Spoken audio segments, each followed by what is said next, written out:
Good morning all of you. हमने पिछली class में ओवरऑल ब्रेक इवन पॉइंट या फिर कंपोजिट ब्रेक इवन पॉइंट पर बात करी थी।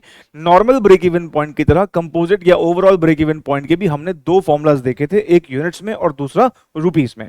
जब हमने पहले ब्रेक इवन पॉइंट कंप्यूट करना स्टार्ट किए थे तो वहां पर हमने देखा था कि हम एक सिंगल प्रोडक्ट की ही बात कर रहे हैं। हम मतलब हमने इस तरह के क्वेश्चन सॉल्व किए थे जहां पर हम देख रहे थे कि कंपनी एक ही प्रोडक्ट में डील करती थी।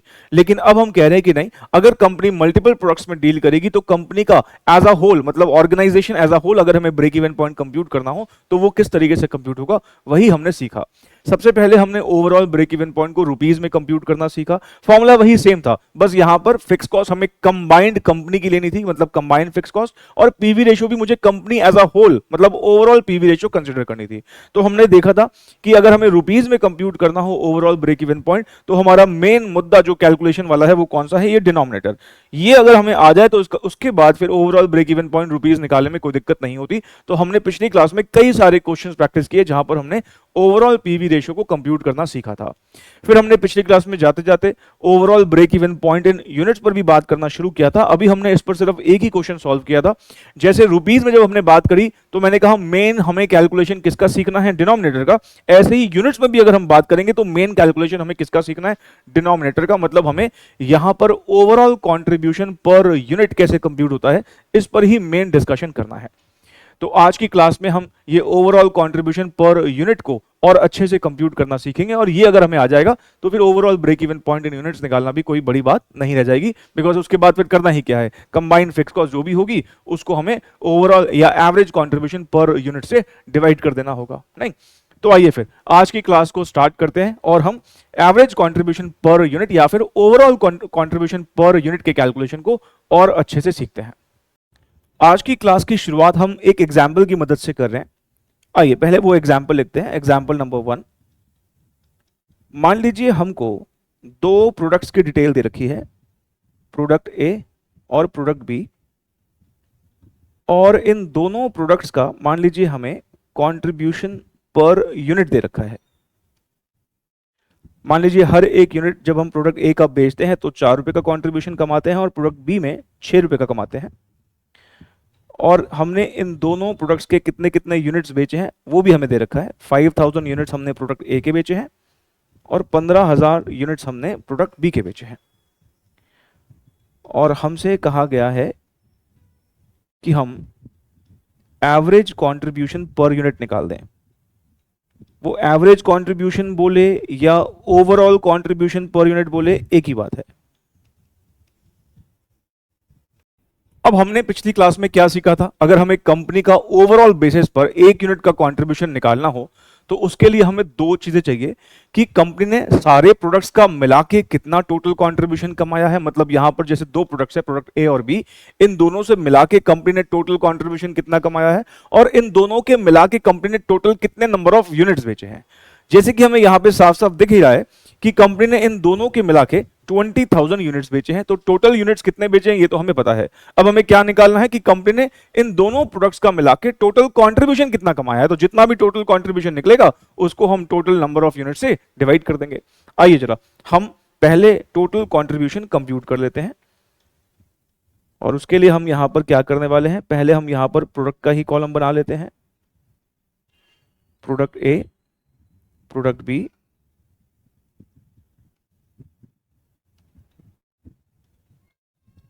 और इन दोनों प्रोडक्ट्स का हमें कंट्रीब्यूशन पर यूनिट पता है 4 रुपए, 6 रुपए।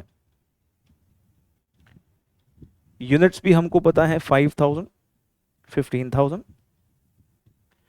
तो अगर अब मैं टोटल कंट्रीब्यूशन निकालना चाहूं तो उसके लिए मुझे क्या करना होगा भाई, प्रोडक्ट ए का हर एक यूनिट 4 रुपए का कंट्रीब्यूशन देता है, तो 5,000 यूनिट्स कितने का कंट्रीब्यूशन देंगे, 20,000 का।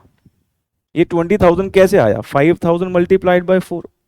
ऐसे ही प्रोडक्ट बी का हर एक यूनिट 6 रुपीज का कंट्रीब्यूशन देता है, तो 15,000 यूनिट्स का कंट्रीब्यूशन कितना होगा, 90,000। ये 90,000 कैसे आया, 15,000 मल्टीप्लाइड बाय 6। तो हम कह सकते हैं ना कि कंपनी ने टोटल कंट्रीब्यूशन जो अर्न किया है वो कितना अर्न किया है, 1,10,000, और कंपनी ने टोटल नंबर ऑफ यूनिट्स कितने बेचे हैं दोनों के मिला के 20,000। तो मुझे अगर यहां पर एवरेज कंट्रीब्यूशन पर यूनिट निकालना हो तो मुझे उसके लिए क्या करना पड़ेगा, मुझे दोनों यूनिट्स का जो कंबाइंड कंट्रीब्यूशन है, मतलब 1,10,000, उसको डिवाइड करना पड़ेगा टोटल नंबर ऑफ यूनिट्स जो दोनों को मिला के हमने बेचे हैं, मतलब 20,000 से।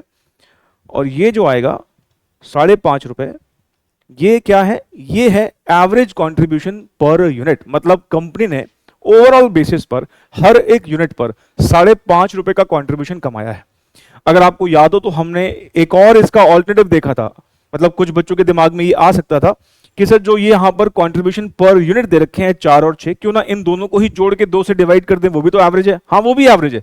मतलब अगर मैं 4 + 6/2 करता हूं, मतलब 5 रुपीज जो आएगा, ये भी एक एवरेज कंट्रीब्यूशन पर यूनिट है, लेकिन ये सिंपल एवरेज है। और मैंने आपसे कहा था कि सिंपल एवरेज हमेशा इंफीरियर होते हैं, मतलब वेटेड एवरेज हमेशा सुपीरियर होते हैं, इसलिए हम हमेशा वेटेड एवरेज ही कंसीडर करते हैं। वेटेड एवरेज सुपीरियर क्यों होते हैं? क्योंकि वेटेड एवरेज जो होते हैं वो ये कंट्रीब्यूशन पर यूनिट को तो रिस्पेक्ट देते ही देते हैं, साथ में वो जो इन प्रोडक्ट्स के यूनिट्स हैं, मतलब किस प्रोडक्ट के हमने कितने यूनिट्स बेचे हैं, उनको भी रिस्पेक्ट देते हैं। जैसे ही हमने 1,10,000 कंसीडर किया तो कहीं ना कहीं हमने ये 1,10,000 कैसे निकाला है? हर एक प्रोडक्ट के यूनिट्स और कंट्रीब्यूशन पर यूनिट को मल्टीप्लाई करके। ये 20,000 कैसे आया? यूनिट्स और कंट्रीब्यूशन पर यूनिट को मल्टीप्लाई करके। ये 90 कैसे आया? यूनिट्स और कंट्रीब्यूशन पर यूनिट को मल्टीप्लाई करके। क्योंकि वेटेड एवरेज जो होता है वो एक यूनिट के कंट्रीब्यूशन और नंबर ऑफ यूनिट्स दोनों को रिस्पेक्ट देता है, इसलिए ज्यादा बेहतर वेटेड एवरेज ही होता है और हमेशा हमें वेटेड एवरेज ही कंसीडर करना है। तो ये कैसे, फिर फाइनल हमारा फॉर्मूला क्या हुआ एवरेज कंट्रीब्यूशन पर यूनिट निकालने का? जो भी कंपनी ने टोटल कंट्रीब्यूशन कमाया है उसको हम डिवाइड कर देंगे टोटल नंबर ऑफ यूनिट से। तो आप इसको पहले नोट कीजिए, फिर हम आगे बढ़ते हैं।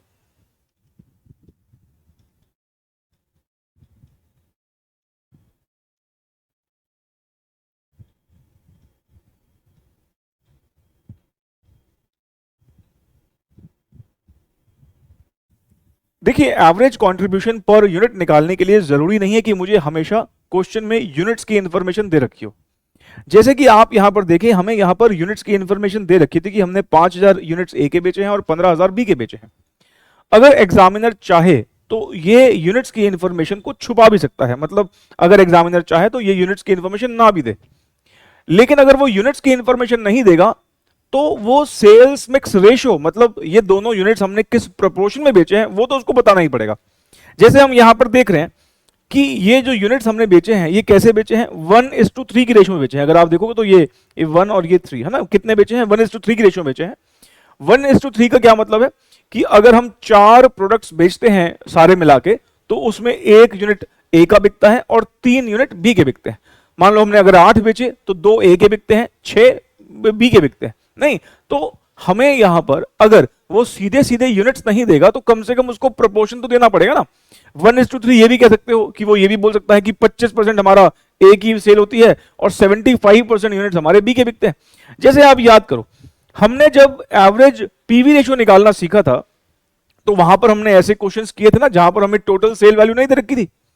जैसे आप याद करो, क्वेश्चन नंबर 40 हमने किया था जहां पर हमें सेल वैल्यू पता थी टोटल, लेकिन 41 किया तो वहां पर हमें टोटल सेल वैल्यू नहीं पता थी, लेकिन उनके सेल्स मिक्स के रेशियोज तो गिवन थे ना, और हमने फिर टोटल सेल वैल्यू को एज्यूम करके हमने क्वेश्चन सॉल्व कर दिया था। क्वेश्चन नंबर 42 याद करो, यहां पर भी टोटल सेल वैल्यू नहीं पता था, लेकिन सेल्स की मिक्स के रेशियोज तो पता थे ना। तो अगर हमें क्वेश्चन नंबर ऑफ यूनिट्स या सेल्स इन यूनिट्स नहीं देगा लेकिन सेल्स मिक्स रेशियो दे देगा, तो हमें बस रेशियो ही चाहिए, हमें नहीं चाहिए टोटल यूनिट्स कितने कितने बेचे। मत बताओ, कोई दिक्कत नहीं है। जैसे हमारे इस क्वेश्चन में आप मत बताओ 5 और 15,000 बेचे हैं, आप सिंपली ये बोल दो कि भाई इनका जो मिक्स है वो 1:3 की रेशियो में है, या 1:3 बोल दो, या 25% 75% बोल दो। भाई 25-75 भी क्या होगा? 1:3 की रेशियो होगा ना। तो ऐसे भी बताएगा तो भी हम निकाल देंगे, और यही अब हम प्रूव करके देख रहे हैं कि भाई कैसे निकलेगा उस केस में। आइए एग्जाम्पल नंबर 2 की तरफ बढ़ते हैं। एग्जाम्पल नंबर 2 में अब हम यही करने वाले हैं कि मान लो हमें दोनों प्रोडक्ट्स का कंट्रीब्यूशन पर यूनिट बताया है, लेकिन नंबर ऑफ यूनिट्स नहीं बताए। कंट्रीब्यूशन पर यूनिट वही सेम 4 और 6, और हमें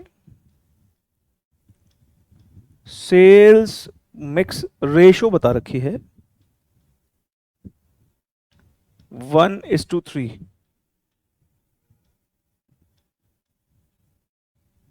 calculate. Average contribution per unit. ठीक है, जैसे हमें जब हमने ओवरऑल पीवी रेशियो कंप्यूट किया था वहां पे टोटल सेल वैल्यू नहीं दे रखा था, तो हमने टोटल सेल वैल्यू खुद से एज्यूम किया था। तो यहां पर भी हम क्या करेंगे, ए और बी के टोटल यूनिट्स हमने कितने बेचे हैं एज्यूम कर लेते हैं। बस ध्यान रखें, आप टोटल यूनिट्स वो एज्यूम करना जो 1:3 में आराम से बट पाए, डेसिमल में ना आए। जैसे मान लो अगर हम 100 एज्यूम कर लेते हैं, मान लो टोटल यूनिट्स, तो 1:3 का मतलब हो गया 1/4 3/4, 25 75 हो जाएगा। 100 एज्यूम कर लो, 40 एज्यूम कर लो, 10 30 हो जाएगा। 400 एज्यूम कर लो, नहीं, ऐसी कोई फिगर एज्यूम करना जो 1:3 में आराम से बट पाए, ताकि आपको कैलकुलेशंस में दिक्कत ना आए। तो और जरा इस क्वेश्चन को भी सॉल्व कर लेते हैं। ये नोट कर लिया ना आपने क्वेश्चन, चलिए सॉल्यूशन लिखिएगा आप। अच्छा पहले एक बात बताओ, क्या यहां पर आंसर डिफरेंट आएगा या 5.5 रुपए आएगा जो हमने ऊपर निकाला था? सर आंसर तो सेम ही आएगा, वहां पर भी सेम आता था। आपने कहा था कि कोई भी यूनिट्स एज्यूम कर लो, कोई दिक्कत नहीं है, आंसर सेम आएगा। बिल्कुल ठीक बात है, 5.5 रुपए ही आएगा, नहीं बदलेगा आंसर, देखना आप।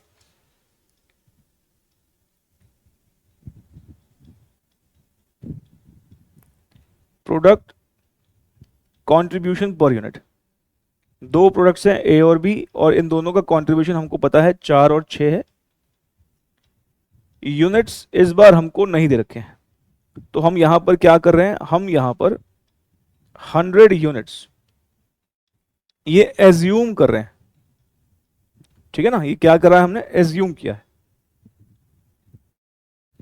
तो 100 का 1/4 कितना होगा, 25। 3/4 कितना होगा, 75, है ना। ये समझ गया ना कैसे आया है भाई, 1:3 का रेशो है, तो 1/4 3/4। अच्छा, क्या अब हम टोटल कंट्रीब्यूशन कंप्यूट कर सकते हैं क्या? हाँ सर बिल्कुल, टोटल कंट्रीब्यूशन कंप्यूट कर सकते हैं। एक यूनिट का कंट्रीब्यूशन 4 रुपए है, तो 25 यूनिट्स का कंट्रीब्यूशन कितना होगा सर? 4 × 25 100। एक यूनिट का कंट्रीब्यूशन 6 रुपए है, तो 75 यूनिट्स का कंट्रीब्यूशन कितना होगा? बताओ भाई, 75 को 6 से मल्टीप्लाई करके बताओ कितना आता है। सर ये आ रहा है 450, 450। तो ये टोटल कितना हो गया, 550। तो एवरेज कंट्रीब्यूशन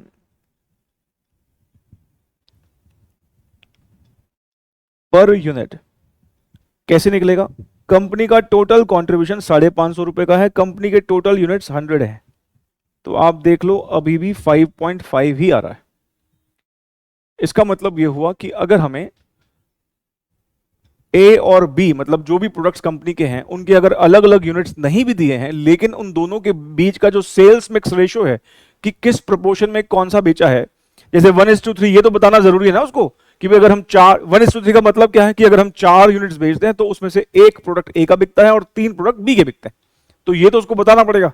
चाहे 1:3 बोल के बताए या 25% 75% बोल के बताए। अगर 25% 75% बोलता तो कोई दिक्कत नहीं है, हमने जो भी एज्यूम किया होता, मान लो 100 का 25% 25 ही आता, 75% 75 ही आता।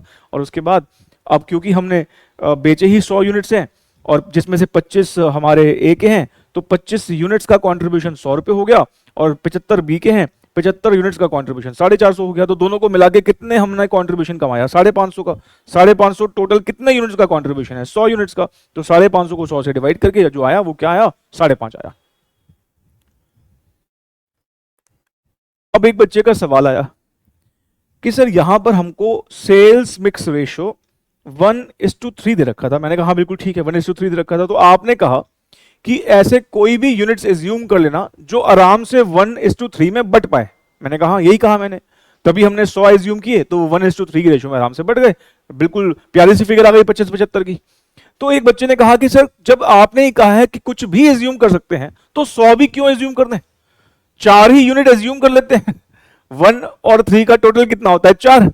एक बच्चे ने कहा कि सर 100 भी क्यों एज्यूम करने, जब आप कह रहे हो कि कोई भी एज्यूम कर सकते हैं, तो 100 यूनिट की जगह 4 यूनिट एज्यूम कर लो और आसान हो जाएगा। मैंने कहा ये भी कर सकते हो, बिल्कुल कर सकते हो। अगर मैं 4 यूनिट एज्यूम करूंगा तो उसका क्या मतलब है, हम क्या मान के चल रहे हैं कि हमारा ए का 1 बिका है और 3 के बी के 3 बिके। आंसर भी 5.5 आएगा, आप करके देख लो। तो मैं एग्जाम्पल नंबर 2 के नीचे और करके लिख रहा हूं, ठीक है ना। एग्जाम्पल नंबर 2 के नीचे और करके लिख रहा हूं, मतलब एग्जाम्पल नंबर 2 हम वापस से करके देख रहे हैं, ये देखने के लिए, ये चेक कर रहे हैं क्या 4 यूनिट एज्यूम करने पर भी आंसर आता है?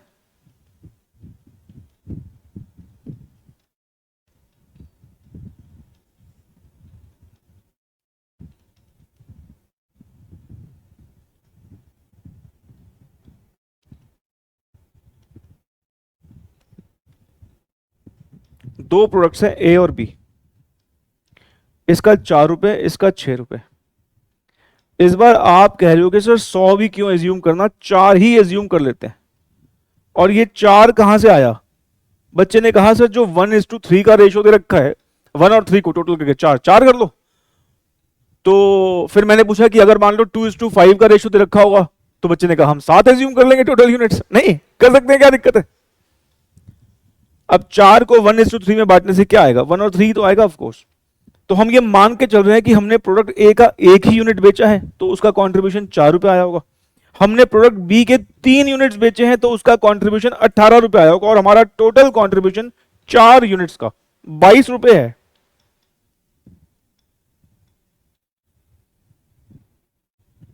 एवरेज कंट्रीब्यूशन पर यूनिट हमारा कितना आ जाएगा? 22 डिवाइडेड बाय 4, 5.5।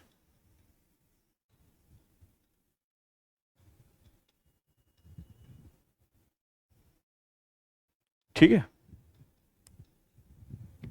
तो हम यूनिट्स के मोहताज नहीं हैं एवरेज कंट्रीब्यूशन पर यूनिट निकालने के लिए। अगर हमें सेल्स मिक्स का रेशो दे रखा हो तो हम यूनिट्स कुछ भी एज्यूम करके अपने क्वेश्चन को सॉल्व कर सकते हैं, एवरेज कंट्रीब्यूशन पर यूनिट आराम से निकाल सकते हैं। अच्छा मुझे एक बात बताओ, यूनिट्स कुछ भी एज्यूम करने पर हमारा आंसर सेम ही क्यों आ रहा है? हमेशा बदलता क्यों नहीं आंसर? क्योंकि आप अगर ध्यान से देखोगे ना, तो यूनिट्स का इंपैक्ट ना नलीफाई हो जाता है।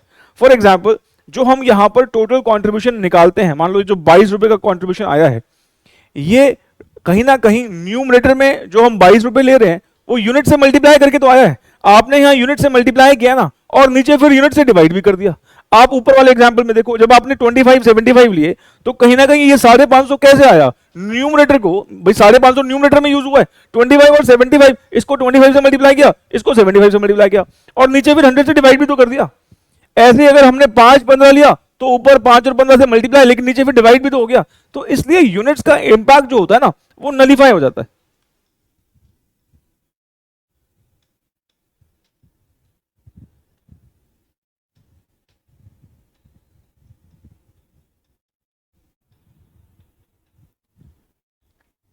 अब हम बुक के क्वेश्चंस की तरफ बढ़ रहे हैं। हमने पिछली क्लास तक क्वेश्चन नंबर 45 तक सॉल्व कर लिया था। अब हमें क्वेश्चन नंबर 46 से आगे बढ़ना है। आइए जरा इस क्वेश्चन को रीड करते हैं। कहता है Manoj limited manufactures 3 products P Q and R. The unit selling price of these products are ₹100, 160 and 75 respectively. Company यहां पर 3 प्रोडक्ट्स में डील करती है और हमें तीनों प्रोडक्ट्स का सेलिंग प्राइस दे रखा है। और अगर आप देखेंगे तो हमें तीनों प्रोडक्ट्स की पर यूनिट वेरिएबल कॉस्ट भी दे रखी है। तो अगर हमें सेलिंग प्राइसेस भी पता है, वेरिएबल कॉस्ट भी पता है, तो फिर हम तीनों प्रोडक्ट्स का कंट्रीब्यूशन पर यूनिट निकाल सकते हैं। और भाई अगर हमें एवरेज कंट्रीब्यूशन पर यूनिट निकालना है, मतलब ओवरऑल निकालना है, तो फिर पहले इंडिविजुअल प्रोडक्ट्स का भी तो मुझे कंट्रीब्यूशन पर यूनिट चाहिए होगा ना, तो वो हम यहां पर आराम से निकाल सकते हैं। फिर कहता है the proportions quantity wise in which these products are manufactured and sold are 20%, 30% and 50% respectively. कह रहा है जो हम ये इन 3 प्रोडक्ट्स का क्वांटिटी बेचते हैं, उसका प्रोपोर्शन कुछ इस तरीके से है, 20%, 30%, 50%। मतलब हमें यहां पर उसने सेल्स मिक्स रेशियोज दिए हैं। तो इस 20, 30, 50 का क्या मतलब है कि अगर कंपनी के ओवरऑल बेसिस पर 100 यूनिट बिकते हैं, तो उसमें से 20 यूनिट जो हैं वो पी के बिकते हैं, 30 यूनिट्स क्यू के बिकते हैं और 50 यूनिट्स आर के बिकते हैं। फिर हमें इस क्वेश्चन में टोटल फिक्स कॉस्ट दे रखा है और हमसे ओवरऑल ब्रेक इवन क्वांटिटी मांगा है। ओवरऑल ब्रेक इवन क्वांटिटी मांगा है, इसका मतलब ये कि हमें overall break even point units में निकालना है। और यूनिट्स में निकालने के लिए हमें फिक्स कॉस्ट चाहिए होती है कंपनी की फिक्स कॉस्ट दे रखी है, और हमें साथ में चाहिए होता है एवरेज कॉन्ट्रीब्यूशन पर यूनिट। मतलब हमें यहाँ पर कंपनी का ओवरऑल बेसिस पर एवरेज कॉन्ट्रीब्यूशन पर यूनिट निकालना है। और हमें इस क्वेश्चन में यूनिट्स कितने बेचे गए हैं टोटल ये नहीं बताया है, लेकिन प्रोपोर्शन बताया है। तो मैंने आपसे क्या कहा था, एज्यूम कर लेना। अब यहां पर आप टोटल नंबर ऑफ यूनिट्स कितने एज्यूम करोगे? आप देख लो, 20, 30, 50। ज्यादा कन्वीनियंट तो यही रहेगा, इन तीनों का टोटल मतलब 100 यूनिट एज्यूम कर लेते हैं। आप 100 नहीं करना चाहते हो 10 यूनिट करना चाहते हो 10 यूनिट एज्यूम कर लो।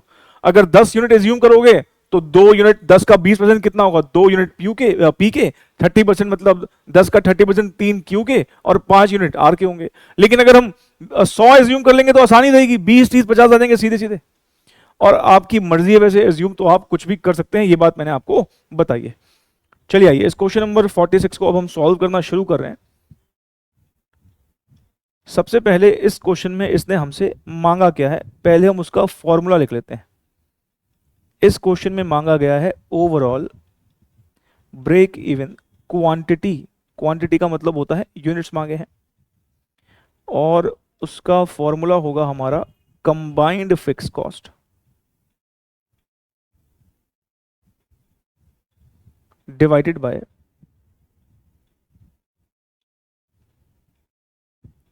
Average contribution per unit. तो न्यूमरेटर तो हमें इस क्वेश्चन में सीधे सीधे दे ही रखा है, मेन हमें एवरेज कंट्रीब्यूशन पर यूनिट का वर्किंग करना है। तो उसके लिए हम एक वर्किंग नोट बना लेते हैं। Working note number 1, calculation of average contribution per unit.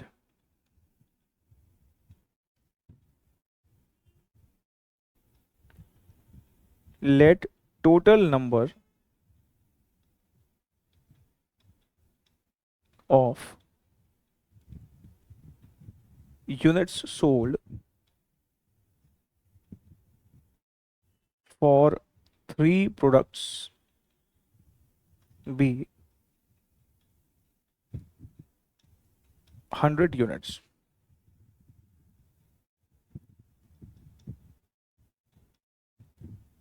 पहला कॉलम किसका, प्रोडक्ट का। कितने प्रोडक्ट्स हैं, 3 प्रोडक्ट्स हैं, क्या नाम है, पी क्यू और आर। दूसरा कॉलम किसका, कंट्रीब्यूशन पर यूनिट का। और कंट्रीब्यूशन पर यूनिट निकालना कोई बड़ी दिक्कत वाली बात नहीं है इसमें। पी का सेलिंग प्राइस हमको दे रखा है 100 रुपीज़ और उसका वेरिएबल कॉस्ट है 50। तो कंट्रीब्यूशन पर यूनिट कितना हो जाएगा, 100 माइनस 50 रुपीज़। क्यू का है 160 सेलिंग प्राइस और 80 का वेरिएबल कॉस्ट, तो इसका कंट्रीब्यूशन पर यूनिट भी 80 रुपये हो जाएगा। और ऐसे ही आर का है 75 और 30, तो इसका हो जाएगा 45। 75 माइनस 30 ये हो जाएगा 45। फिर आती है बात यूनिट्स पर। यूनिट्स हमने यहाँ पर एज्यूम किए हैं बिकॉज हमें इस क्वेश्चन में यूनिट्स नहीं दे रखे थे। वैसे हमने ऊपर एजम्पशन वाली लाइन लिख दी है, तो ब्रैकेट में अगर यहाँ एज्यूम नहीं भी लिखोगे तो चलेगा। और कितना कितना परसेंट है, 20%। तो 100 का 20% 20 हो जाएगा, ये हो जाएगा 30 और ये हो जाएगा 50।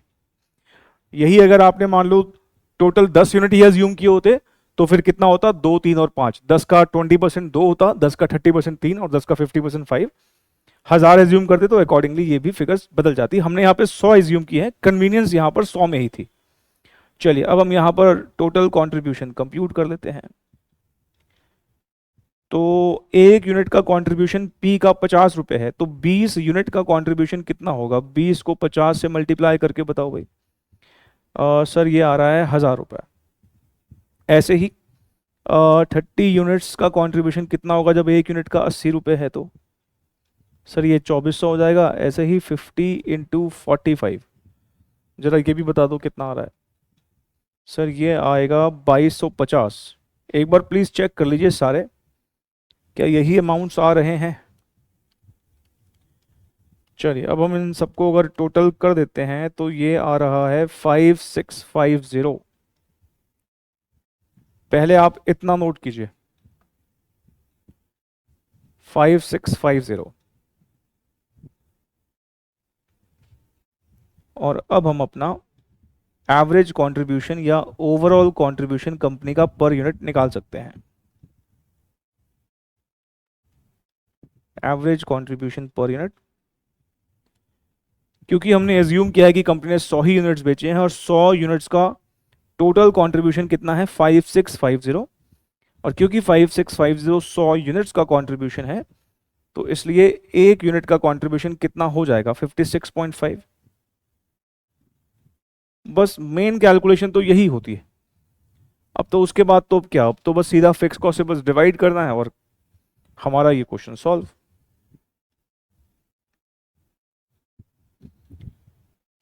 तो अगर हमें ओवरऑल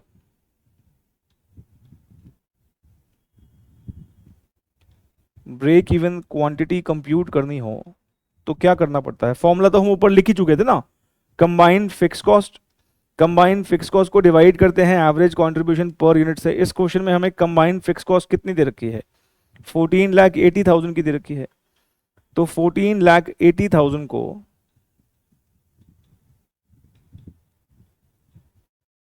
56.5 से डिवाइड करके बताओ कितना आता है।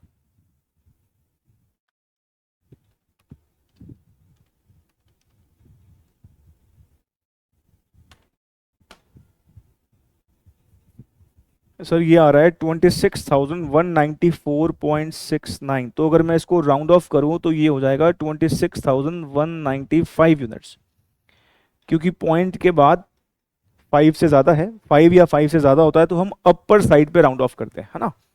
डेसिमल के बाद अगर 5 या 5 से ज़्यादा हो तो अपर साइड पे राउंड ऑफ करते हैं। तो 26,194.6 है, जो कि 5 या 5 से ज़्यादा है, इसलिए हमने 94 की जगह लिखा 95 यूनिट्स, अपर साइड पे राउंड ऑफ कर दिया। तो ये हमारा फाइनल आंसर हो गया।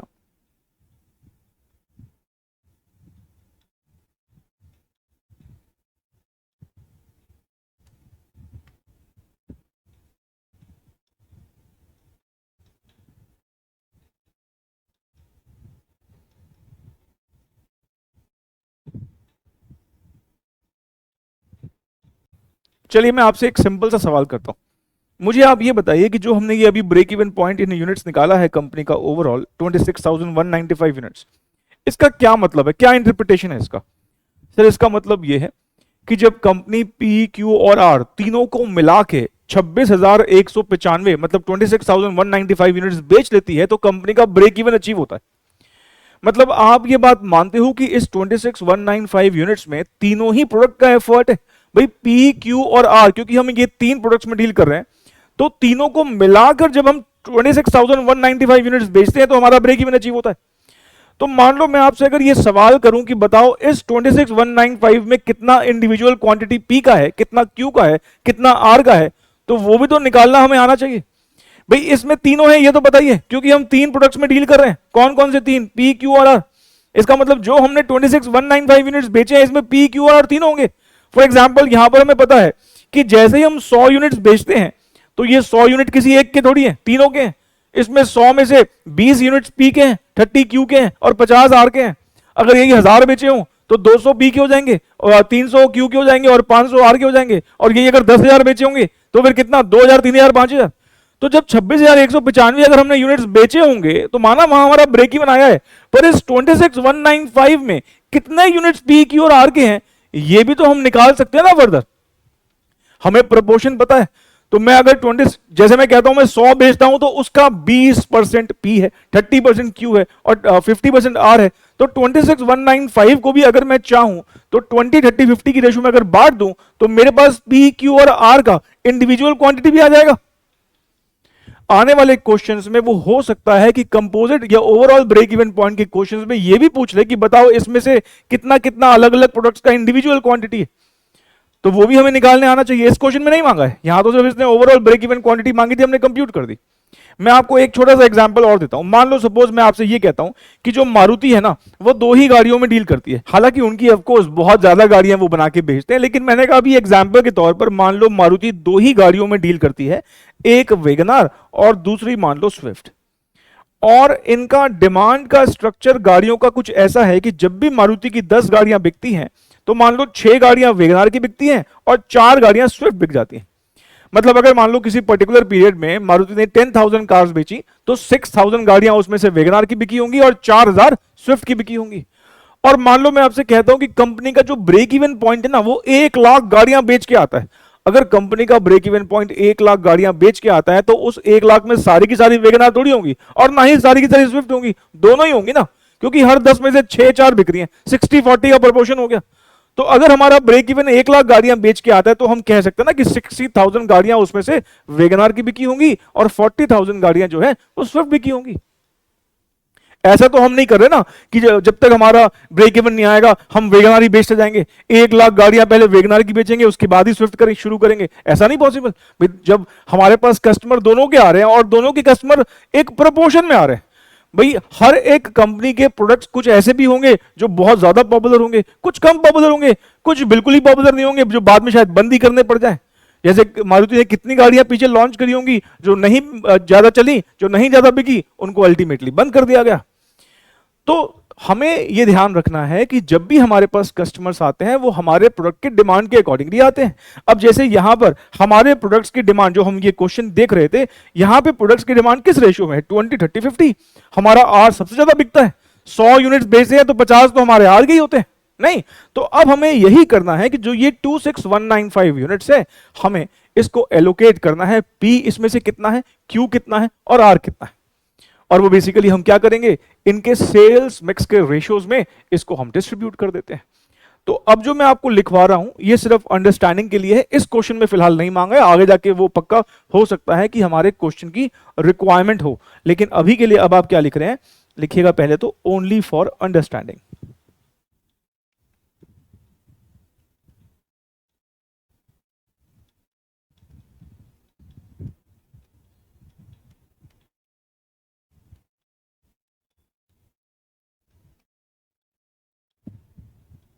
ठीक है,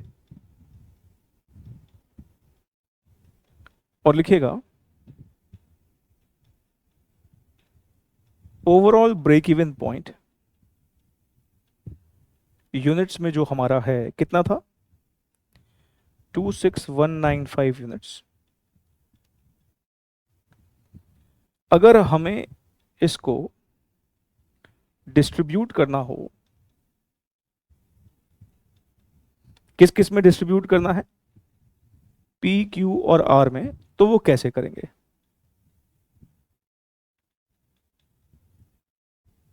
जो भी उनके सेल्स मिक्स रेशियोज होंगे, जैसे पी हमारा, हमारी सेल का 20% तो हमारा पी बिकता है, 30% क्यू बिकता है और 50% आर बिकता है। तो जब हम 26195 का 20% कंप्यूट करेंगे तो वो हमारा पी का इंडिविजुअल सेल आ जाएगा, 26195 का 30% कंप्यूट करेंगे तो वो क्यू का आ जाएगा, 26195 का 50% कंप्यूट करेंगे तो वो हमारा आर का इंडिविजुअल सेल आ जाएगा। तो 26195 का 20% निकालने पर आ रहा है 5239 यूनिट्स। ठीक है, ऐसे ही 26195 का 30% अगर करते हैं तो ये आ रहा है 7859 यूनिट्स। 7858.5 है तो हमने इसको राउंड ऑफ कर दिया। 26195 का 50% अगर करते हैं, 2 मिनट के लिए प्लीज पेन छोड़िएगा, लिखना मत वरना गलत हो जाएगा आपसे। ये आ रहा है 13,097.5। तो अगर हम 13,098 अगर कर देंगे ना, तो आप चेक करना इन तीनों का टोटल ना फिर 26196 हो जाएगा। इन तीनों का टोटल अल्टीमेटली कितना होना चाहिए, 26195, इससे ज्यादा तो नहीं हो सकता। इसलिए आखिरी वाले को हम कई बार बैलेंसिंग फिगर लिख देते हैं, तो इसलिए हमें मजबूरन इसको 8 नहीं करना है, इसको हमें कितना करना पड़ेगा, 7 करना पड़ेगा, क्योंकि अगर 8 कर देंगे तो 26196 हो जाएगा। आप एक बार चेक कर लो, लास्ट वाला हमने बैलेंसिंग फिगर कहीं ना कहीं लिखा है। अगर मैं 5239, 7859 और 13,097 इन तीनों को जोड़ता हूं तो 26195 आ रहा है। ये हमारे क्वेश्चन की रिक्वायरमेंट नहीं थी, ये सिर्फ हमने अभी अपनी समझ के लिए ही किया है, तभी ऊपर लिख दिया ओनली फॉर अंडरस्टैंडिंग।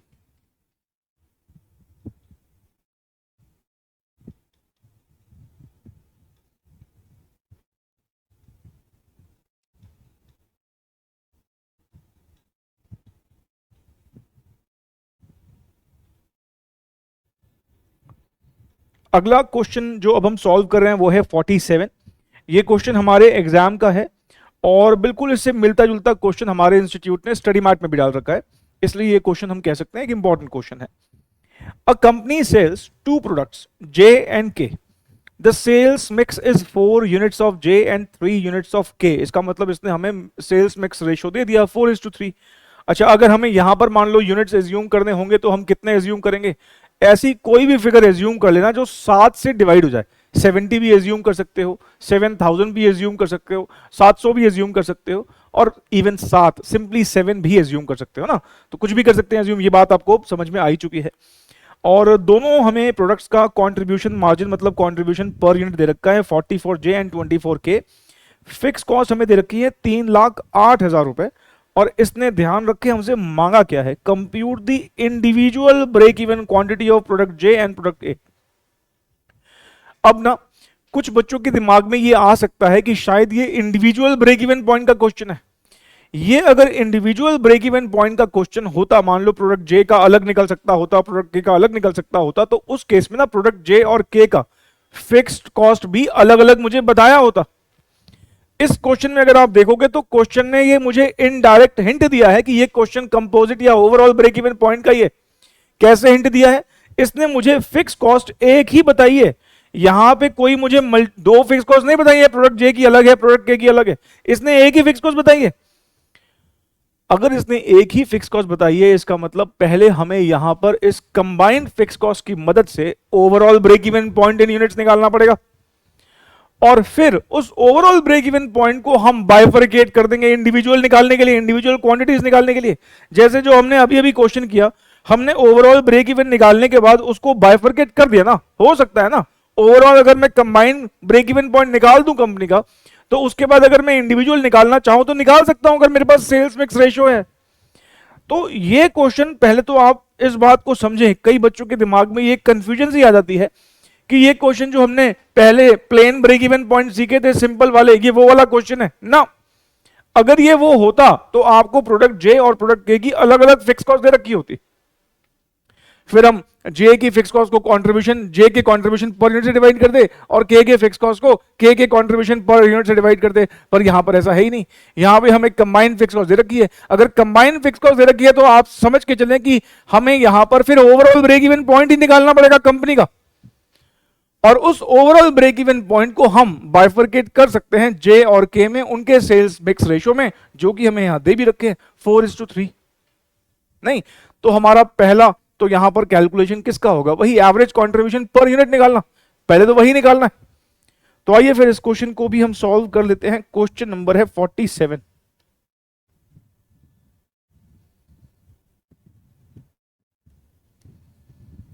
सबसे पहले हम ऐसा करते हैं, वर्किंग नोट नंबर 1 लिख देते हैं और क्या निकाल लेते हैं, एवरेज कंट्रीब्यूशन पर यूनिट या ओवरऑल कंट्रीब्यूशन पर यूनिट, कुछ भी बोल सकते हो। कैलकुलेशन ऑफ एवरेज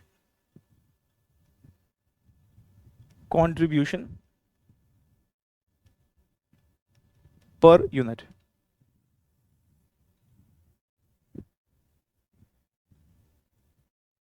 प्रोडक्ट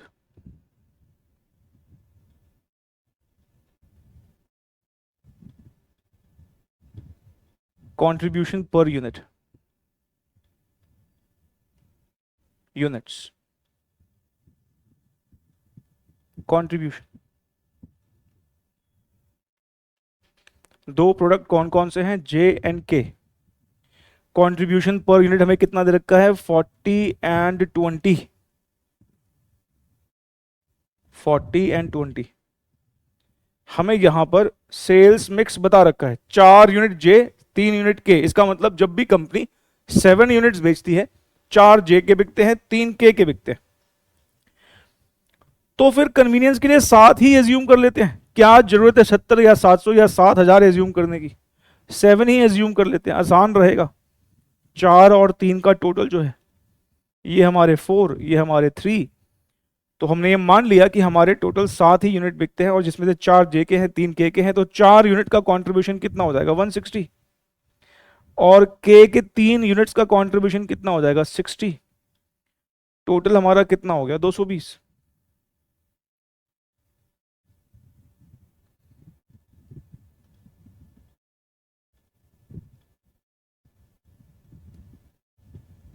तो हमारा एवरेज कंट्रीब्यूशन पर यूनिट हो जाएगा 220 डिवाइडेड बाय 7। 220 को अगर मैं 7 से डिवाइड करता हूं तो ये आ रहा है 31.43 रुपीज, है ना। 31.428 है, तो 2 के बाद 8 है तो हमने इसलिए 43 कर दिया। देख लो भाई, इतना तो मेरे ख्याल से आपको समझ में आ गया होगा।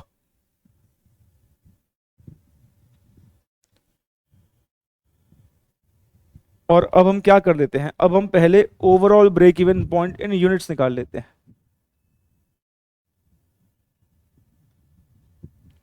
Overall break even point in units, combined fix cost divided by average contribution per unit.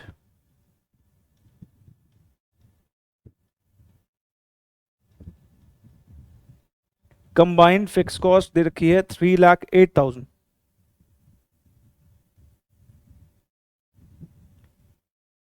Divided by 31.43, ये आ रहा है ये ना 9799.55 ऐसे कुछ आ रहा है।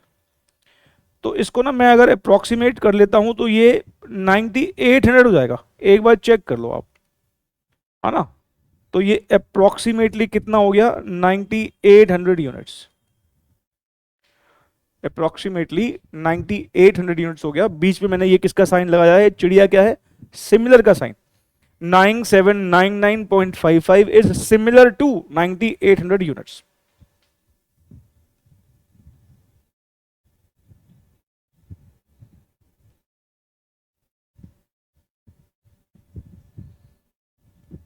तो हम कह सकते हैं भाई हमने overall break even point units में कंप्यूट कर लिया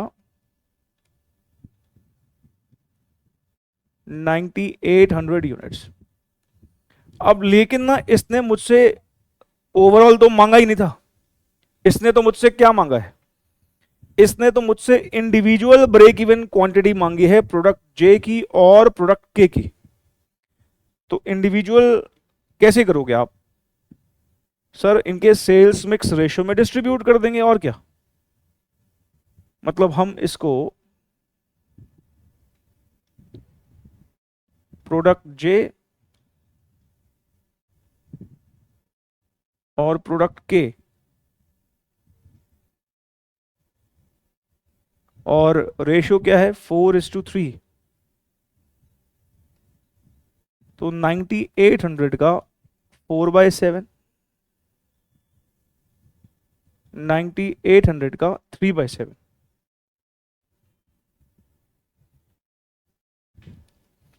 मेरे ख्याल से राउंड फिगर्स ही आ रही हैं, एक बार चेक करके बताओ कितना आ रहा है।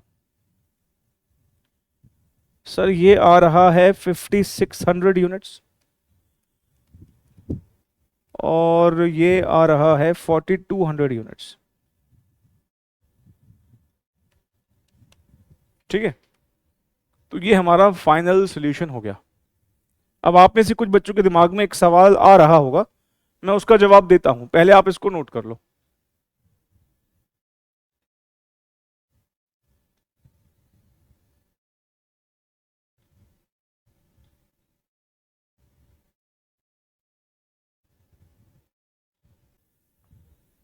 अब आप में से ना कुछ बच्चों के दिमाग में हो सकता है कि एक ये सवाल आया हो कि सर आपने ना यहां पर ध्यान से देखा नहीं, यहां पर फिक्स कॉस्ट ना पर मंथ लिखी थी। तो कुछ बच्चों को लगता है कि जो हमने यहां पर फिक्स कॉस्ट 3,08,000 रुपए की कंसिडर करी यहां पर ब्रेक इवन पॉइंट निकालने में, उनको लगता है कि सर ये तो आपने एक ही महीने की कंसिडर करी, यहां तो आपको पूरे 12 महीने की कंसिडर करनी चाहिए थी। मतलब कुछ बच्चों के दिमाग में एक ये थॉट आता है कि 3,08,000 को 12 से मल्टीप्लाई करने पर 36,96,000 की जो फिगर आती है वो आपको यहां पर यूज करनी चाहिए थी। देखो वो भी एक ऑल्टरनेटिव सोल्यूशन है, जहां पर हम अगर मान लो मैंने यहां पर पूरे 12 महीने की फिक्स कॉस्ट ले ली, तो जो हमारा ब्रेक इवन सेल आएगा, जो break even point in units आएगा, वो पूरे साल भर की फिक्स कॉस्ट को रिकवर करने के लिए हमें कितना सेल करना पड़ेगा वो आ जाएगा। मतलब जो हमारा आंसर अभी आया है वो 12 टाइम्स आ जाएगा, और क्या होगा। अभी हमने किस assumption पे सॉल्व किया है कि अभी हमने ये जो ब्रेक इवन पॉइंट निकाला है 9800 यूनिट्स का, इसका मतलब ये है कि एक महीने की फिक्स कॉस्ट की रिकवरी के लिए हमें कितने यूनिट्स बेचने पड़ेंगे, एक महीने की फिक्स कॉस्ट की रिकवरी के लिए कितने बेचने पड़ेंगे, हर महीने 9800 यूनिट्स बेचने पड़ेंगे। अभी हमने इस assumption में निकाला है।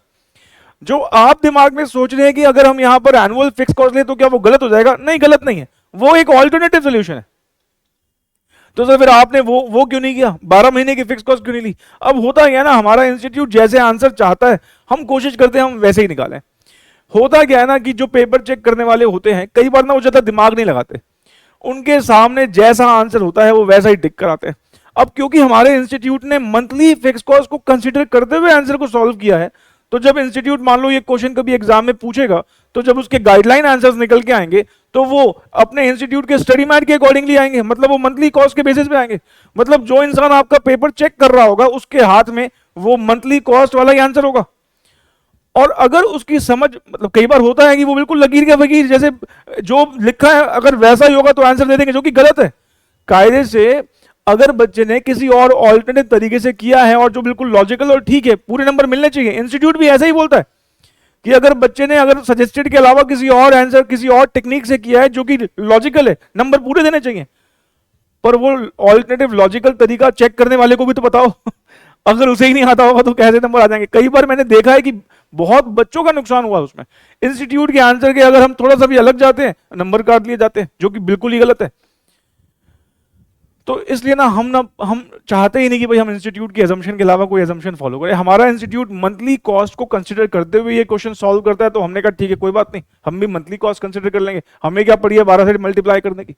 पर हाँ, अगर आप यहां पर एनुअल फिक्स कॉस्ट लेते हो 3,08,000 की जगह, अगर आप 3,08,000 को 12 से मल्टीप्लाई करके जो फिक्स कॉस्ट आएगी वो कंसिडर करोगे तो ठीक है ना, कोई बात नहीं, आपके आंसर 12 टाइम्स आ जाएंगे। हमारा मतलब मंथली और अगर 12 से मल्टीप्लाई करते हैं, इंटरप्रिटेशन में बस क्या फर्क है, अगर 12 से मल्टीप्लाई करके आओगे तो ब्रेक इवन पॉइंट क्या आएगा कि पूरे साल भर की फिक्स कॉस्ट की रिकवरी के लिए कितने पूरे साल में यूनिट्स बेचने पड़ेंगे। मतलब हमारा ब्रेक इवन साल की फिक्स कॉस्ट को रिकवर करने के लिए कब पहुंचेंगे हम वहां पर। लेकिन अगर हम मंथली कॉस्ट लेते हैं तो उसका मतलब क्या है कि मंथली फिक्स कॉस्ट को रिकवर करने के लिए हमें हर महीने कितना बेचना पड़ेगा। साल का लोगे तो साल की फिक्स कॉस्ट को रिकवर करने के लिए पूरे साल में कितना बेचना पड़ेगा, बस ये आंसर में फर्क आएगा। पर मैंने कहा कि हमारा इंस्टीट्यूट क्योंकि मंथली फिक्स कॉस्ट को कंसीडर करके ही सॉल्व करता है तो हमने कहा हम भी ऐसे ही करेंगे। तो आप ऐसे ही करके आइएगा अगर एग्जाम में ये क्वेश्चन आता है।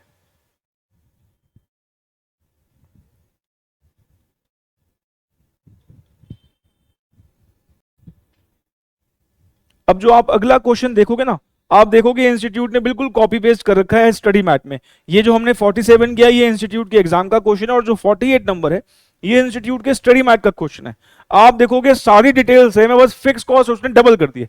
जैसे आप देखो यहां पर भी दो प्रोडक्ट्स हैं JN के, वही सेल्स मिक्स है 4:3 का रेशियो, वही कॉन्ट्रीब्यूशन दे रखे हैं 40 और 20 रुपए, बस फिक्स कॉस्ट यहां पर कितनी कर दी है 6,16,000।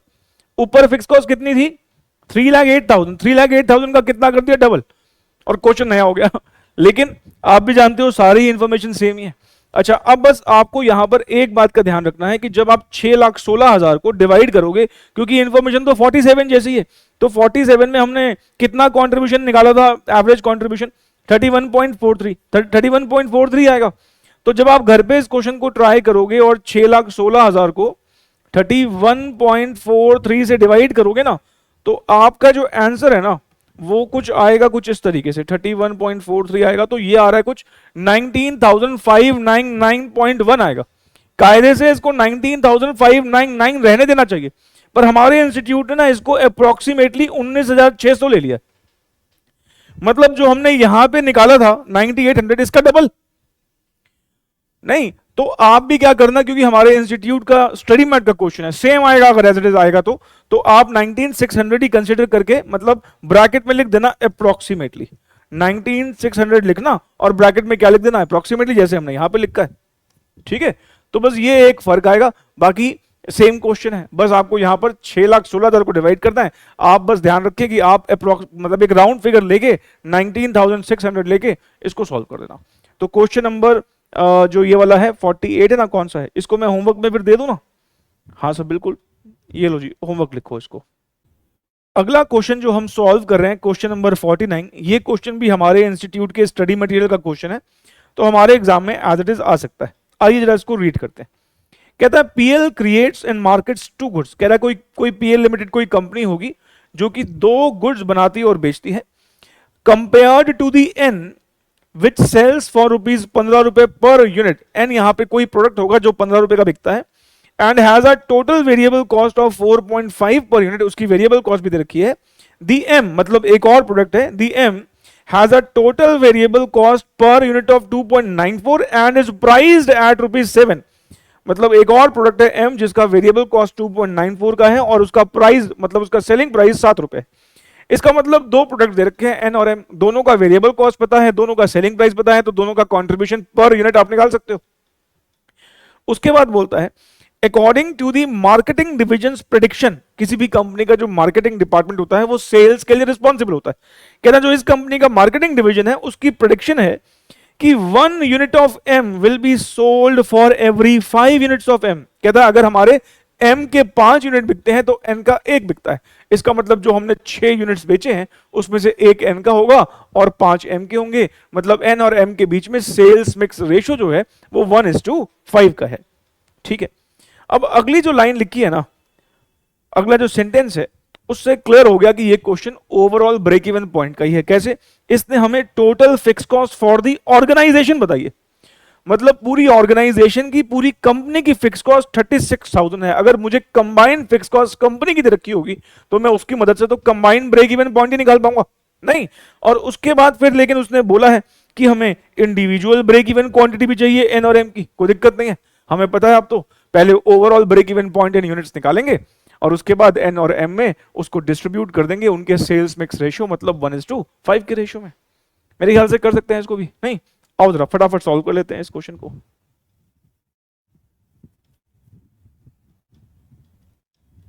Question number 49, working note number 1, calculation of average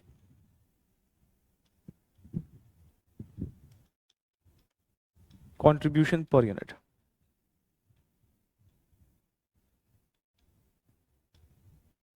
product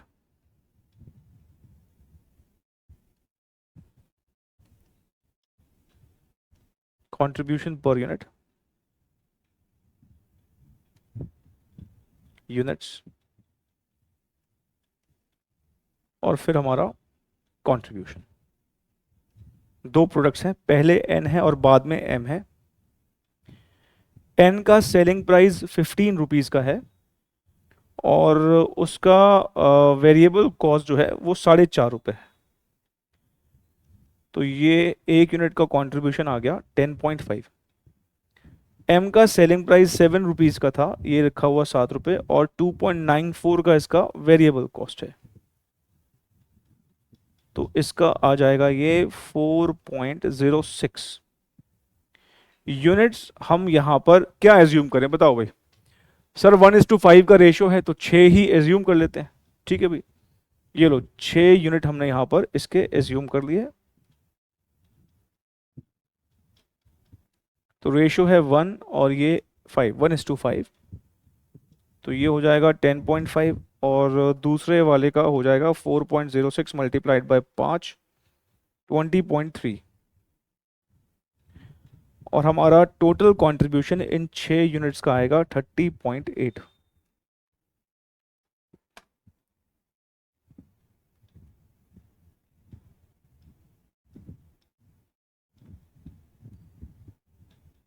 तो हमारा एवरेज कंट्रीब्यूशन पर यूनिट हो जाएगा 30.86 यूनिट्स का कंट्रीब्यूशन है। तो 30.8 को 6 से डिवाइड करके आ रहा है 5.13। 5.13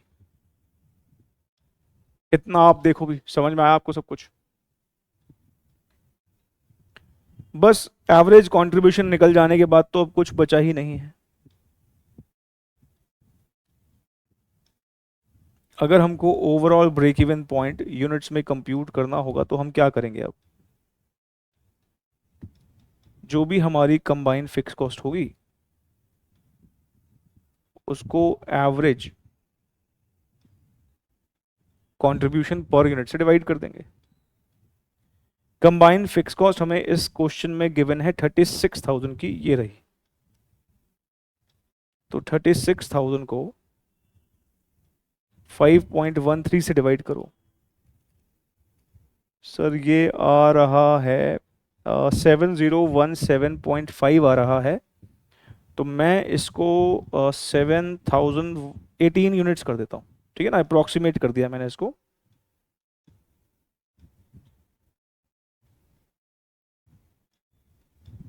तो हमारा overall break even point units में आ गया 7018। अब क्योंकि हमें तो इंडिविजुअल चाहिए तो हम इसको बाइफरकेट कर देते हैं। Product N, product M, ratio है 1:5। 7018 का 1/6, 7018 का 5/6। 7018 को 6 से डिवाइड करने पर आ रहा है 1169.6 है, तो इसको हम अप्रोक्सीमेटली 1170 कर देते हैं, ठीक है। और 7018 इंटू 5/6 ये आ रहा है 5848 यूनिट्स। अच्छा प्लीज इस बात को हमेशा ध्यान रखना कि जो भी आपने ये बाइफरकेट किया है एन और एम में, इन दोनों का total should be must be equal to 7018, ज्यादा नहीं होना चाहिए। अगर मान लो बिकॉज हम यहां पे अप्रोक्सीमेट आ रहे हैं, अगर मान लो राउंड ऑफ करने की वजह से ये एक ज्यादा हो जाता है तो दूसरे वाले को बैलेंसिंग फिगर लिख लेना। दूसरे वाले को फिर क्या लिखना, 7018 माइनस 1170। मतलब अगर मान लो ऊपर नीचे फिगर हो रही हो, मतलब इन दोनों का टोटल 7018 से ज्यादा या कम हो रहा हो, तो फिर क्या करना, 7018 में से पहला वाला जो निकाला है उसको माइनस करके इसको बैलेंसिंग फिगर लिख लेना। ये बात मैंने पहले भी बताई थी आपको।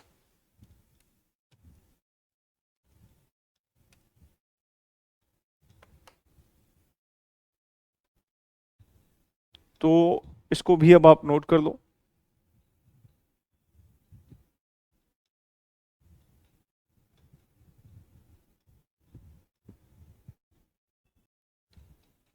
तो यहां पर हम कह सकते हैं कि हमारा कंपोजिट ब्रेक इवन पॉइंट या फिर ओवरऑल ब्रेक इवन पॉइंट का कॉन्सेप्ट जो है वो खत्म हो गया। अब हम अपने अगले कॉन्सेप्ट की तरफ बढ़ रहे हैं जो कि रिलेट करता है चेंज इन प्राइजेस को लेकर। अगर मान लीजिए सेलिंग प्राइजेस में कोई बदलाव आता है, वेरिएबल कॉस्ट में बदलाव आता है, तो उस केस में हमारे सॉल्यूशंस में क्या बदलाव आएगा, बेसिकली वही हमें अब डिस्कस करना है। और जैसे कि हम हमेशा करते हैं, किसी भी नए कॉन्सेप्ट को डिस्कस करने से पहले उसके बारे में थोड़ा सा लिख लेते हैं। तो पहले मैं आपको इस नए कॉन्सेप्ट के बारे में लिखवा देता हूं और फिर हम उसका डिस्कशन करना शुरू करेंगे। आखिरी जो पॉइंट हमने लिखा था वो कंपोजिट ब्रेक इवन पॉइंट के ऊपर लिखा था और उसके लिए पॉइंट नंबर 19 हमने दिया था। तो अब हम पॉइंट नंबर 20 हेडिंग डालेंगे चेंज इन प्राइसेस को लेकर। तो आइए पहले हम चेंज इन प्राइसेस के बारे में लिख लेते हैं। तो अब आप एक हेडिंग डालेगा point number 20 change in prices. इसको लिखने के बाद फिर हम इसको लॉजिकली डिस्कस करना शुरू करेंगे। इसके बारे में लिखिएगा, if there is change in selling price per unit or variable cost per unit,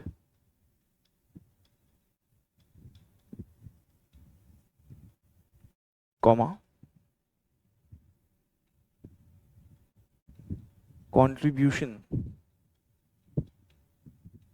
per unit will change, full stop. Thus PV ratio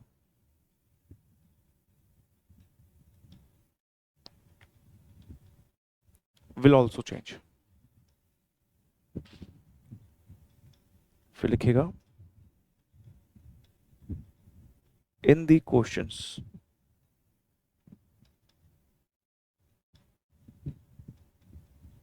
involving change in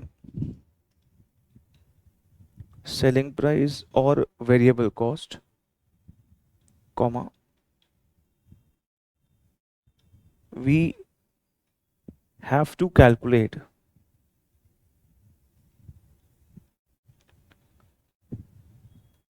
revised contribution per unit or revised PV ratio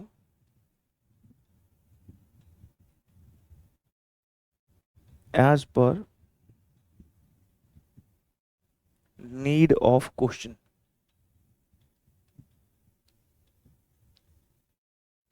उसके बाद लिखेगा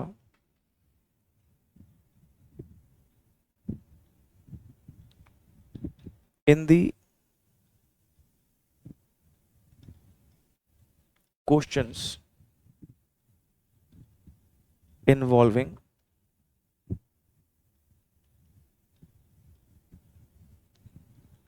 change in prices, comma,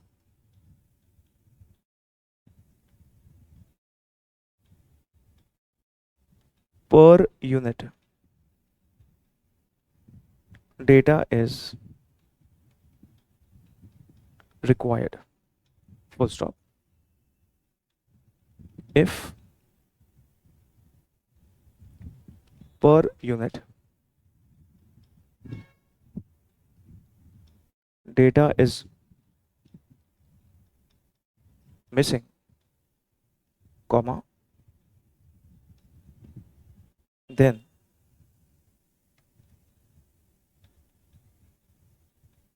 assume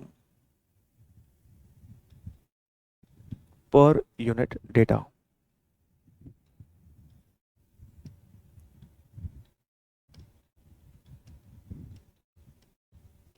ठीक है, ये एक important para है। अभी हम जब क्वेश्चन सॉल्व करेंगे तो आपको बातें समझ में आएंगी। अभी आप पहले इसको लिख लीजिए, फिर हम इस पर डिस्कशन करना शुरू करेंगे।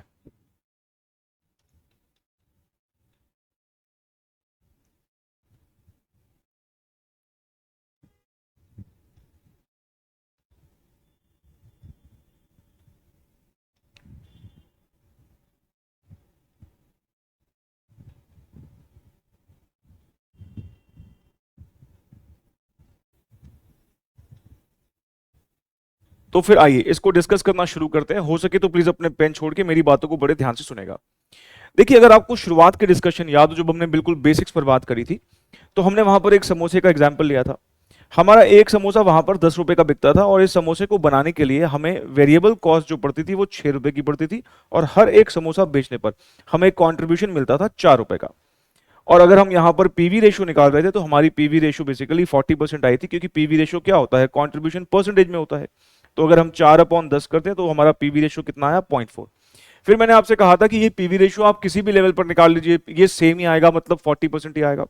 मान लीजिए अगर मैं कहता हूं कि हमने 10,000 यूनिट्स बेचे हैं, तो 10,000 यूनिट्स पर हमारी सेल वैल्यू कितने की होगी सर, 10,000 मल्टीप्लाइड बाय 10 मतलब 1 लाख रुपए की होगी। हमारी 10,000 यूनिट्स पर वेरिएबल कॉस्ट कितने की होगी सर, 10,000 मल्टीप्लाइड बाय 6 मतलब 60,000 की होगी। और इन 10,000 यूनिट्स पर हमारा कंट्रीब्यूशन कितने का हो जाएगा, 1 लाख में से 60,000 को माइनस कर लो, या फिर आप ये भी कह सकते हो कि 10,000 मल्टीप्लाइड बाय 4। और यहां पर भी अगर हम कहें तो हमारा पीवी रेशियो देखेंगे क्या आएगा, वो सेम ही आएगा, मतलब 40% ही आएगा। 40,000 को अगर हम 1 लाख से डिवाइड करते हैं तो ये कितना आ रहा है, 0.4 आ रहा है। ये 40,000 बेसिकली आया कैसे था सर, ये 40,000 हमारा आया था भाई, 10,000 यूनिट्स हैं और हर एक यूनिट का कंट्रीब्यूशन 4 रुपए का है, तो बेसिकली 40,000 10,000 इंटू 4 था। ये 1 लाख कैसे आया था सर, 1 लाख की सेल वैल्यू आई थी, 10,000 यूनिट्स बेचे थे, एक यूनिट आपका 10 रुपए का बिकता था। तो कहीं ना कहीं अगर आप ध्यान से देखो, जब मैं किसी और लेवल पर ये पीवी रेशियो कंप्यूट करता हूं तो वहां बेसिकली हो क्या रहा है, आपने न्यूमरेटर और डिनोमिनेटर को बेसिकली यूनिट से तो मल्टीप्लाई किया है। यहां पर भी अगर आप ध्यान से देखें 10,000 तो आपस में कट ही गया। अल्टीमेटली यहां पर भी 4/10 ही है ना, यहां पर भी 4/10 था। अगर ये 20,000 यूनिट्स होंगे तो क्या होगा, फिर न्यूमरेटर मतलब 4 रुपए 20,000 से मल्टीप्लाई हो जाएगा, और डिनोमिनेटर मतलब 10 रुपए वो भी 20,000 से मल्टीप्लाई हो जाएगा, तो 20,000 आपस में कट जाएंगे। आप जिस भी लेवल पे निकालोगे तो बेसिकली हो तो यही रहा है ना कि न्यूमरेटर में भी आप नंबर ऑफ यूनिट से मल्टीप्लाई कर रहे हैं और डिनोमिनेटर में भी नंबर ऑफ यूनिट से मल्टीप्लाई कर रहे हैं, और वो आपस में कैंसिल आउट हो गए। अल्टीमेटली 4/10 का ही इंपैक्ट आता है। तो हर केस में पीवी रेशियो अभी तक सेम इसलिए आ रहा था क्योंकि हमारे सेलिंग प्राइसेस में हम मान के चल रहे थे कोई बदलाव नहीं आ रहा, हमारा सेलिंग प्राइस हमेशा ही 10 रुपए है। हमारा वेरिएबल कॉस्ट भी मैं मान के चल रहा था वो भी कांस्टेंट है, मतलब हमारी वेरिएबल कॉस्ट में भी कोई बदलाव नहीं आ रहा था, इसलिए हमारा कंट्रीब्यूशन भी हमेशा सेम आ रहा था। क्योंकि अभी तक के हमारे जितने भी क्वेश्चन हमने सॉल्व किए हम ये मान के चल रहे थे कि प्राइसेस कांस्टेंट है, इसलिए पीवी रेशियो भी हमारा कांस्टेंट ही रह रहा था।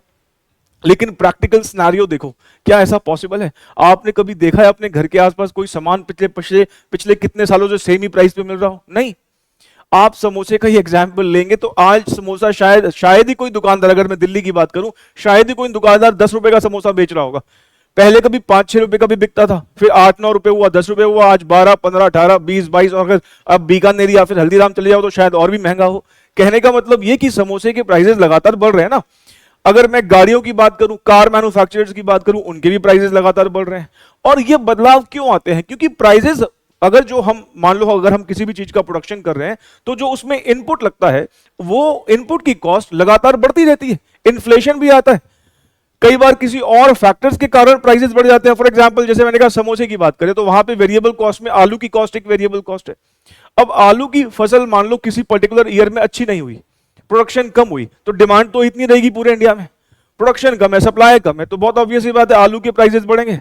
अगर आलू के प्राइसेस बढ़ेंगे तो हमारी वेरिएबल कॉस्ट पे इंपैक्ट आएगा।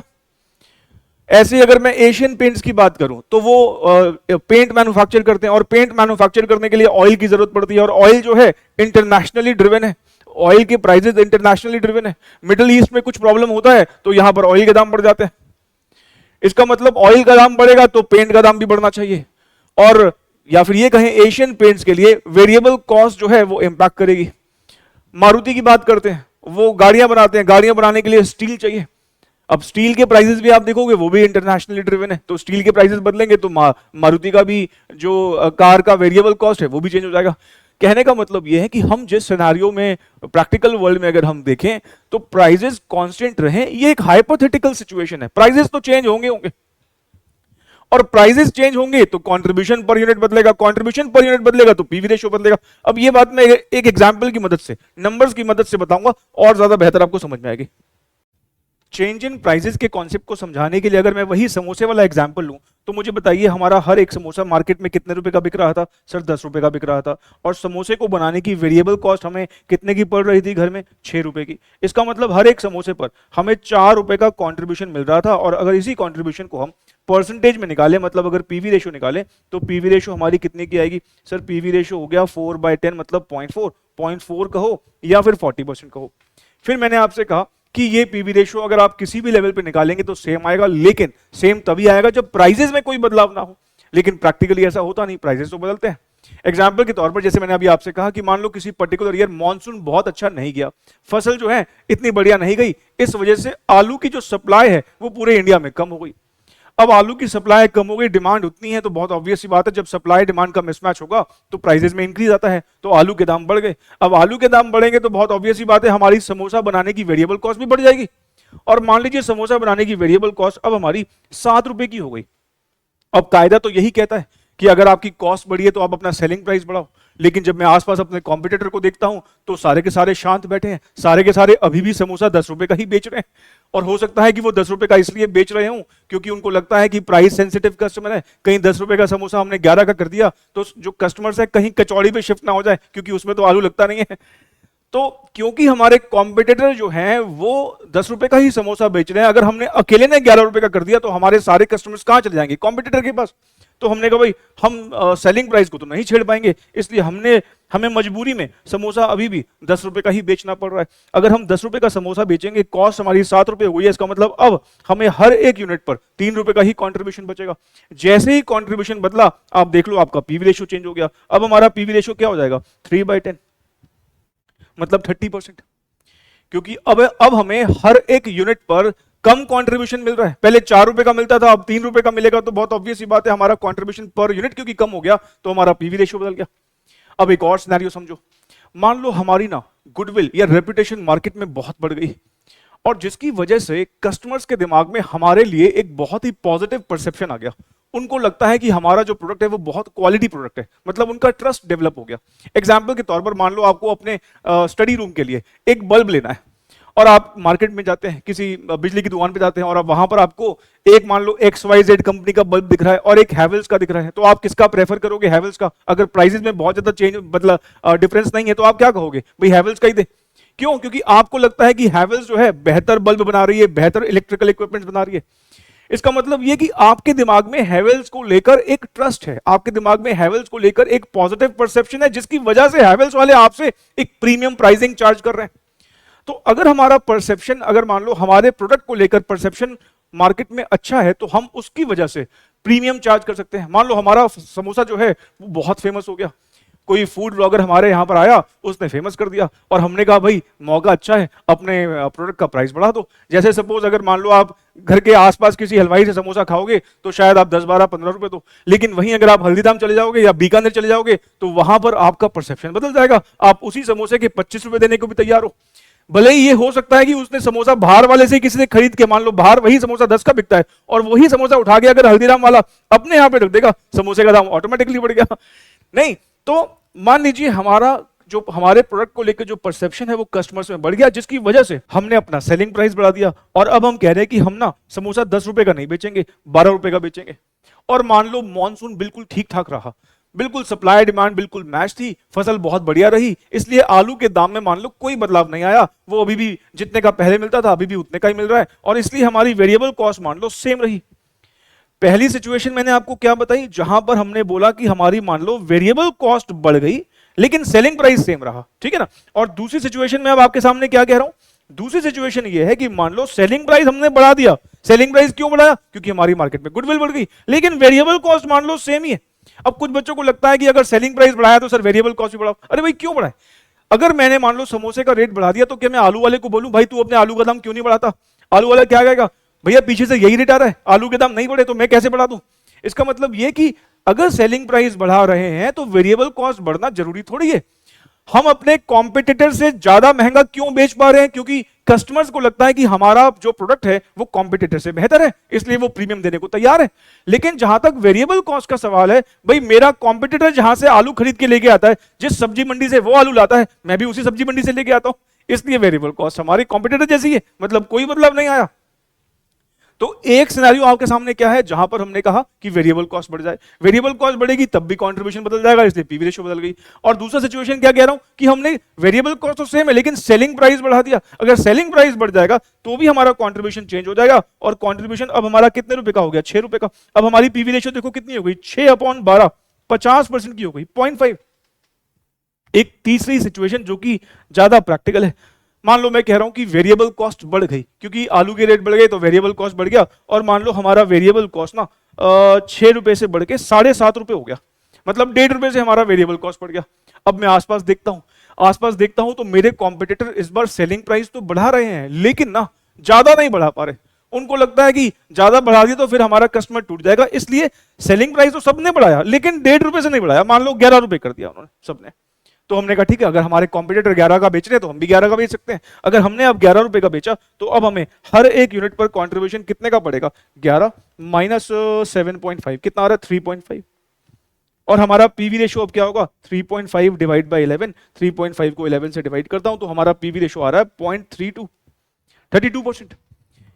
इसका मतलब ये, आप अगर ये सिचुएशन देखें कि अगर हमारे वेरिएबल कॉस्ट में बदलाव आता है या हमारे सेलिंग प्राइसेस में बदलाव आता है, तो उस केस में हमारा कंट्रीब्यूशन पर यूनिट बदलेगा, और कंट्रीब्यूशन अगर बदल जाएगा तो हमारी पीवी रेशियोज में भी बदलाव आ जाएंगे, और अगर पीवी रेशियोज में और कंट्रीब्यूशन पर यूनिट में बदलाव आएंगे तो फिर हमें कुछ अलग तरीके से कुछ क्वेश्चन सॉल्व करने पड़ेंगे। जैसे हमने अब इस कॉन्सेप्ट में क्या लिखा, चेंज इन प्राइसेस में मैंने आपको क्या लिखवाया, मैंने कहा if there is change in selling price per unit और variable cost per unit, contribution per unit will change.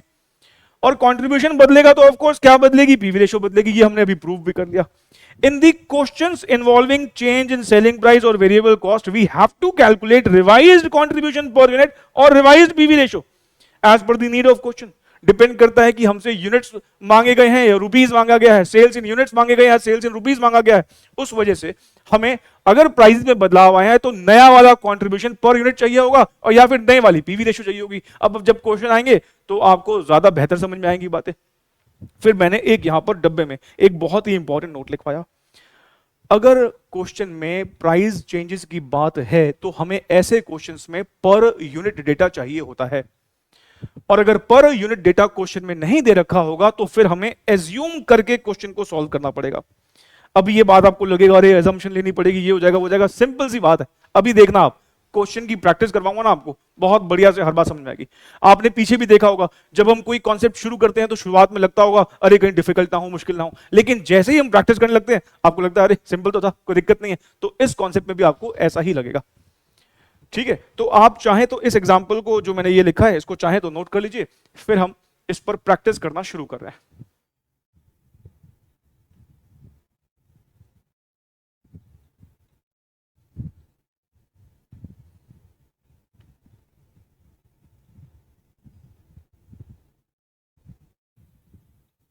इस कॉन्सेप्ट के ऊपर जो अब हम पहला क्वेश्चन सॉल्व करेंगे वो है क्वेश्चन नंबर 51।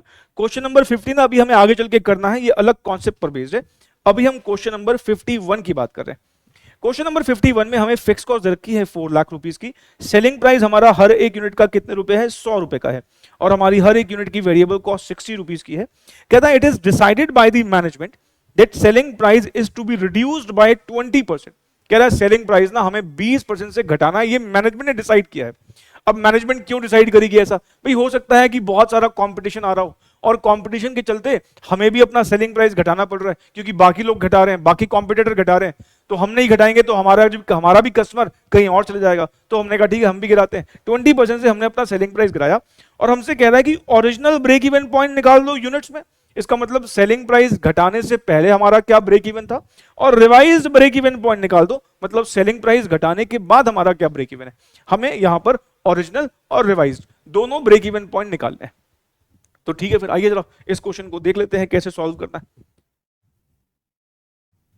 क्वेश्चन नंबर 51 मैं देखो यहां पर एक कॉलम बना रहा हूं एग्जिस्टिंग प्राइसेस के लिए और एक कॉलम बना रहा हूं रिवाइज्ड प्राइसेस के लिए। हमारा अभी हर एक यूनिट कितने रुपए का बिक रहा है सर, 100 रुपए का, और हमारी हर एक यूनिट की वेरिएबल कॉस्ट फिलहाल कितने की है, 60 रुपीस की है। तो अभी हमें हर एक यूनिट पर कितना कंट्रीब्यूशन मिल रहा है सर, हमें हर एक यूनिट पर अभी 40 रुपए का कंट्रीब्यूशन मिल रहा है, ठीक है ना।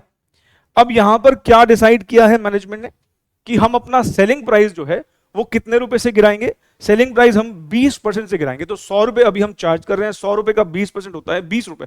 इसका मतलब 20 रुपए से सेलिंग प्राइस हमें घटाना है, तो हमारा नया सेलिंग प्राइस कितने रुपए हो जाएगा, 80 रुपीस का हो जाएगा।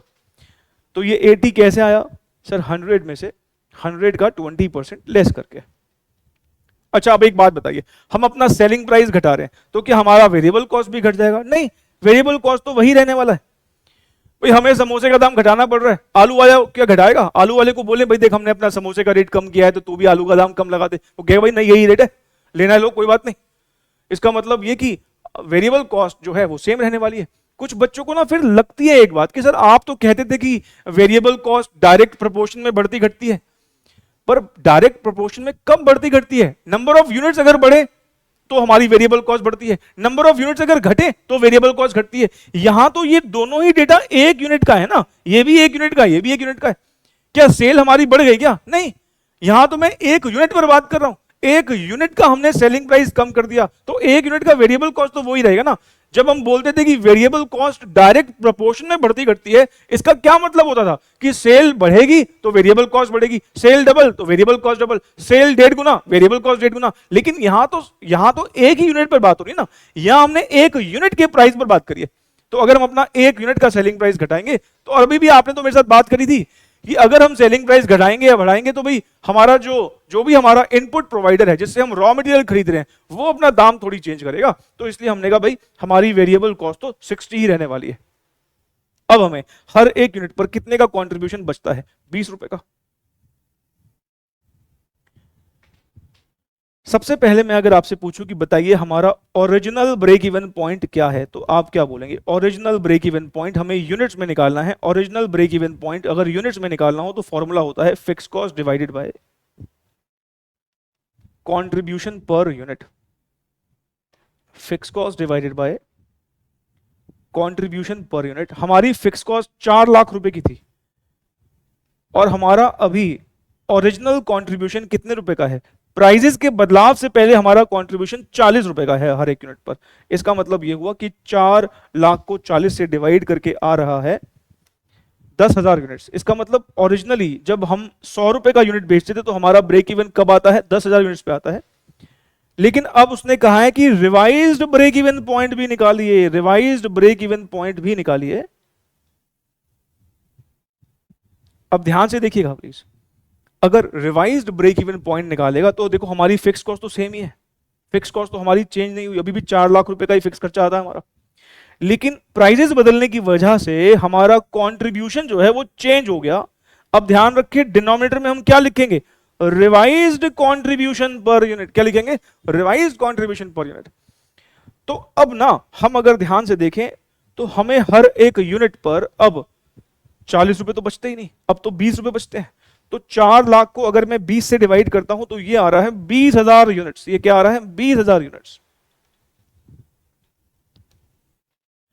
और बड़ी लॉजिकल सी बात है कि अगर हमें पहले हर एक यूनिट पर 40 रुपए बचते थे तो गुल्लक में 40 रुपए डाल रहे थे, तो गुल्लक में 4 लाख रुपए कब इकट्ठे हो गए होंगे? जब हमने 10,000 यूनिट्स बेचे। लेकिन अब हमें हर एक यूनिट पर कम बच रहा है क्योंकि हमने सेलिंग प्राइस घटा दिया। अब हर एक यूनिट पे कम बचेगा तो बड़ी ऑब्वियस ही बात है कि अगर हर एक यूनिट पे कम बच रहा है तो मुझे गुल्लक में अब कम डालने को मिलेगा। अब गुल्लक में 20 रुपए डालूंगा तो अब 4 लाख रुपए इकट्ठे करने में मेहनत ज्यादा लगेगी ना, क्योंकि मेरा कंट्रीब्यूशन पर यूनिट आधा हो गया, तो मेरी मेहनत अब डबल लगेगी सेम फिक्स कॉस्ट को रिकवर करने के लिए। पहले 10,000 यूनिट्स बेचकर हम ब्रेक इवन पर पहुंच जाते थे क्योंकि हर एक यूनिट पर मिलते 40 रुपए थे, गुल्लक में 40 रुपीज आते थे। लेकिन अब मुझे 20,000 यूनिट्स बेचकर ब्रेक इवन अचीव होता है। क्यों? क्योंकि गुल्लक में अब हम 40 रुपए कहां डाल रहे हैं? अब तो 20 रुपए डाल रहे हैं। मतलब पहले एक यूनिट के बराबर जो कंट्रीब्यूशन था, अब वही कंट्रीब्यूशन 2 यूनिट्स के बराबर है, तो मेहनत डबल करनी पड़ेगी। तो कॉमन सेंस वाली बात है, ठीक है ना? अच्छा, अभी भी कुछ बच्चों के दिमाग में फिर से ये सवाल आता है, कई बार बच्चे पूछते हैं तो मैं इसलिए बार बार रिपीट कर रहा हूं। कुछ बच्चों को ये लग सकता है कि सर सेलिंग प्राइस घटा तो वेरिएबल कॉस्ट घटना चाहिए। नहीं, अगर मान लो मैं कल को अपनी फीस, जो हमारी क्लासेस की फीस है, अगर मैं रिड्यूस करता हूं तो क्या कोरियर चार्जेस वाले जो हमसे बुक्स, जो हम जिनके थ्रू हम बुक्स कोरियर करवाते हैं, क्या वो अपने कोरियर चार्जेस कम कर देंगे? या हर एक बुक को भेजने पर नहीं करेंगे। हमारी वेरिएबल कॉस्ट है कोरियर चार्जेस। जितने ज्यादा स्टूडेंट्स एडमिशन लेते हैं उतने ज्यादा हमें बुक्स डिस्पैच करनी पड़ती है। तो यहां पर क्योंकि ये दोनों ही डेटा एक यूनिट का है, इसलिए यहां ये बात नहीं वैलिड होती है। हां, अगर मैं कह रहा हूं कि सेल डबल हो रही है तो of course variable cost double होती है। सेल हाफ हो रही है, वेरिएबल कॉस्ट हाफ हो जाएगी। जैसे कि अब सपोज ये मेरे ख्याल से आपको समझ में आ गया, पहले इसको नोट करो, फिर मैं ना इसका एक वेरिफिकेशन भी करवाऊंगा आपको। पहले इसको नोट कर लो आप।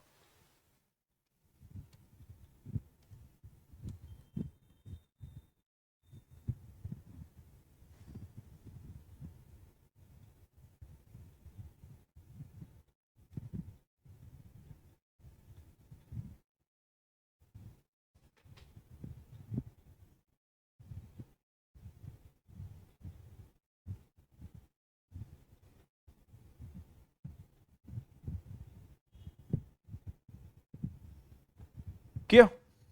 चलिए अब हम यहां पर एक वेरिफिकेशन कर रहे हैं। अगर एग्जाम में ये क्वेश्चन आता है, ऑफ कोर्स वेरिफिकेशन एग्जाम में नहीं देके आनी है, ये हमारे आपके लिए। लिख लेते हैं ब्रैकेट में, नॉट रिक्वायर्ड इन क्वेश्चन, इस क्वेश्चन में रिक्वायर्ड नहीं है ये।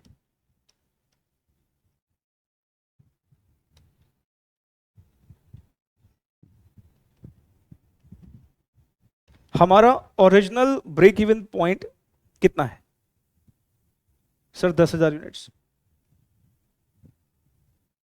हमारा रिवाइज्ड ब्रेक इवन पॉइंट कितना है? 20,000 यूनिट्स। नहीं, चलिए पहले हम ओरिजिनल ब्रेक इवन पॉइंट की बात करते हैं। जब हम 10,000 यूनिट्स पर ब्रेक इवन अचीव कर रहे थे तो हमारा हर एक यूनिट 100 रुपए का बिकता था। तो हमारा सेल वैल्यू कितने का हो गया? 10 लाख रुपए।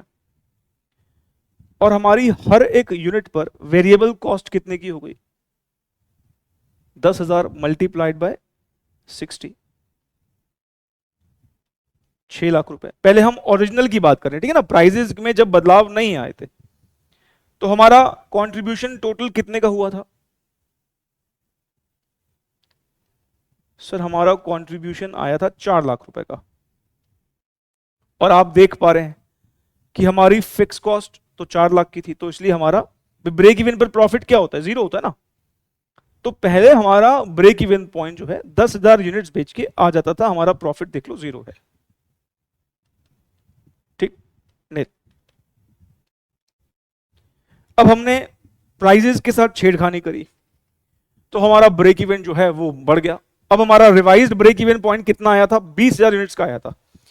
अब 20,000 यूनिट जब हमने यहां पर बेचे हैं तो हमारा हर एक यूनिट हम 80 रुपए का बेच रहे हैं। तो हमारी सेल वैल्यू कितने लाख की हो गई? 16 लाख की हो गई। लेकिन जो हमारा वेरिएबल कॉस्ट है हर एक यूनिट का वो तो सेम ही है, 60 है। इसका मतलब यहां पर हमें जो वेरिएबल कॉस्ट इनकर करनी पड़ रही है वो कितनी करनी पड़ रही है? 12 लाख। अब आप देखो ना, हमने जैसे ही सेल डबल करी, क्या वेरिएबल कॉस्ट डबल नहीं हुई? हाँ हो गई, 6 लाख से 12 लाख हो गई। क्यों डबल हो गई? क्योंकि हमारा सेल्स जो है वो डबल हो गया। तो यहां मतलब आता है कि डायरेक्ट प्रोपोर्शन में बड़ा है। जब हम एक ही यूनिट की बात कर रहे हैं तो या तो वो सेम रहेगा या कुछ फैक्टर्स की वजह से बदल जाएगा। यहां पर हमारा सेम ही था वेरिएबल कॉस्ट। हाँ, अगर इस क्वेश्चन में वो बोलता कि हमारा सेलिंग प्राइस घट गया तो हमने कि हमें किसी पर्टिकुलर एक वेरिएबल कॉस्ट में भी सेविंग हो गई, वो भी घट गई। अगर वो बोलता कि हमारी हर एक यूनिट की वेरिएबल कॉस्ट घट रही है तो फिर हम यहां पे घटाते। यहां ऐसा बोला नहीं तो हम क्या मानेंगे कि वेरिएबल कॉस्ट सेम ही रही होगी। लेकिन जब हम बोलते हैं कि वेरिएबल कॉस्ट डायरेक्ट प्रोपोर्शन में बढ़ती घटती है तो वो हम वॉल्यूम के अकॉर्डिंगली बोलते हैं। तो यहां वॉल्यूम डबल हुआ तो देख लो ना, वेरिएबल कॉस्ट भी डबल हुई। अच्छा, अब यहां पर अब हमारा कितना बच रहा है? 4 लाख ही बच रहा है। हमने सेल डबल तो करी लेकिन हमारा क्योंकि वेरिएबल कॉस्ट तो सेम ही था तो अभी भी 4 लाख ही बच रहे हैं और हमारी फिक्स कॉस्ट भी 4 लाख है। देख लो अभी भी नीली आ रहा है। इस बार सारा इंपैक्ट कहां चला गया? सेल डबल करने के बाद भी हमारा प्रॉफिट 0 क्यों है? क्योंकि सेल डबल तो हुई लेकिन कम प्राइस पे होगी ना। पहले हम 100 रुपए का बेचते थे, अब 80 रुपए का ही बेचते हैं। तो आप देख लीजिए यहां पर हमारा ओरिजिनल ब्रेक इवन पॉइंट है या रिवाइज ब्रेक इवन पॉइंट है, दोनों में प्रॉफिट 0 है। बस अब इस बात का ध्यान रखेंगे, अगर प्राइजेस में बदलाव है और आपसे रिवाइज्ड कैलकुलेशन करने के लिए बोल रहा है तो आपको फिर रिवाइज्ड कंट्रीब्यूशन पर यूनिट चाहिए होगा अगर आंसर यूनिट्स में मांगा गया है, रिवाइज्ड पीवी रेशियो चाहिए होगा अगर आंसर रुपीस में मांगा गया है। यहां पर हमें आंसर किस में मांगा गया? यहां पर हमें आंसर मांगा गया यूनिट्स में, ओरिजिनल भी और रिवाइज्ड भी। तो जब रिवाइज्ड आंसर भी यूनिट्स में मांगेगा तो हमें उस केस में रिवाइज्ड कंट्रीब्यूशन पर यूनिट चाहिए होगा। हमारा ब्रेक इवन पॉइंट का फॉर्मूला वही है। ब्रेक इवन पॉइंट का फॉर्मूला क्या है? ब्रेक इवन पॉइंट का फॉर्मूला है fix cost divided by contribution per unit. Original अगर निकालोगे तो ओरिजिनल कंट्रीब्यूशन लो, मतलब प्राइसेस के बदलने से पहले जो कंट्रीब्यूशन था वही लो। रिवाइज्ड ब्रेक इवन पॉइंट निकालोगे तो प्राइसेस बदलने के बाद जो रिवाइज्ड कंट्रीब्यूशन हो गया फिर रिवाइज्ड कंट्रीब्यूशन लेना पड़ेगा आपको। तो हमारे फॉर्मूला में अकॉर्डिंगली आएगा। अगर ओरिजिनली चीजें मांगी हैं तो हमने ओरिजिनल कंट्रीब्यूशन लिया है जिसको हमने सिंपली कंट्रीब्यूशन पर यूनिट लिखा। लेकिन रिवाइज्ड ब्रेक इवन पॉइंट अगर वो आपसे मांगेगा तो आपको फिर revised contribution per unit consider करना पड़ेगा। अभी हम इस पर और प्रैक्टिस करेंगे तो बातें आपको और भी अच्छे से क्लियर हो जाएंगी। फिलहाल इसको आप वेरिफिकेशन को भी नोट कर लो। वेरिफिकेशन जैसे मैंने कहा ये हमसे मांगी नहीं गई थी, ये सिर्फ हमने अपने लिए, अपनी समझ को और बढ़ाने के लिए इसको यहां पर कैलकुलेट करके देख लिया।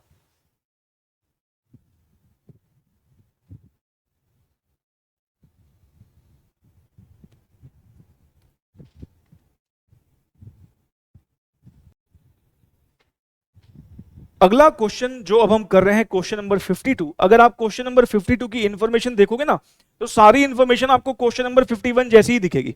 देखिए सेम फिक्स कॉस्ट है 4 लाख रुपीस की, सेम हमारा सेलिंग प्राइस है, सेम हमारी वेरिएबल कॉस्ट है। यहां पर भी हमें सेलिंग प्राइस जो है वो 20% से ही घटाना है। मतलब इंफॉर्मेशन सारी सेम है 51 और 52 की। तो फर्क किस चीज का है? रिक्वायरमेंट का। 51 में हमने ब्रेक इवन पॉइंट और रिवाइज ब्रेक इवन पॉइंट कैसे निकाला था? यूनिट्स में। और यहां पर हमें कैसे निकालना है? रुपीज में निकालना है। और मैंने आपसे क्या कहा था कि ये क्वेश्चन की इंफॉर्मेशन पे डिपेंडेंट है कि हमें रिवाइज्ड कंट्रीब्यूशन पर यूनिट चाहिए कि रिवाइज्ड पीवी रेशियो चाहिए। क्योंकि प्राइसेस में बदलाव आएगा तो कंट्रीब्यूशन पर यूनिट और पीवी रेशियो में बदलाव आएगा। हमें रिवाइज कंट्रीब्यूशन पर यूनिट पे अपने आप को सीमित रखना है कि रिवाइज पीवी रेशियो हमें कंप्यूट करनी है। ये किस बात पे डिपेंडेंट है? ये इस बात पे डिपेंडेंट है कि क्वेश्चन में हमसे पूछा क्या हुआ है। यहां पर हमसे क्वेश्चन ने क्या पूछा है कि हमें ब्रेक इवन पॉइंट रुपीज में निकालना है। और रुपीज में निकालने का मतलब हमें यहां पर पीवी रेशियोज कंप्यूट करनी पड़ेंगी। प्राइजेस बदलने से पहले हमारी पीवी रेशियो क्या है, प्राइजेस बदलने के बाद हमारी पीवी रेशियो क्या है। जैसे अभी हमने क्या देखा था, प्राइस बदलने से पहले हमारा कंट्रीब्यूशन 40 रुपए का था और प्राइस बदलने के बाद हमारा कंट्रीब्यूशन 20 रुपए का हो गया। और फिर हमने एक बार 40 रुपए की मदद से ब्रेक इवन पॉइंट निकाला, एक बार 20 रुपए की मदद से निकाला। तो इस बार हमें क्या करना है? यही सेम काम पीवी रेशियो के रिस्पेक्ट में करना होगा, क्योंकि ब्रेक इवन पॉइंट रुपीज में निकालने के लिए हमको पीवी रेशियोज की जरूरत पड़ती है। तो आइए क्वेश्चन नंबर 52 को सॉल्व कर लेते हैं।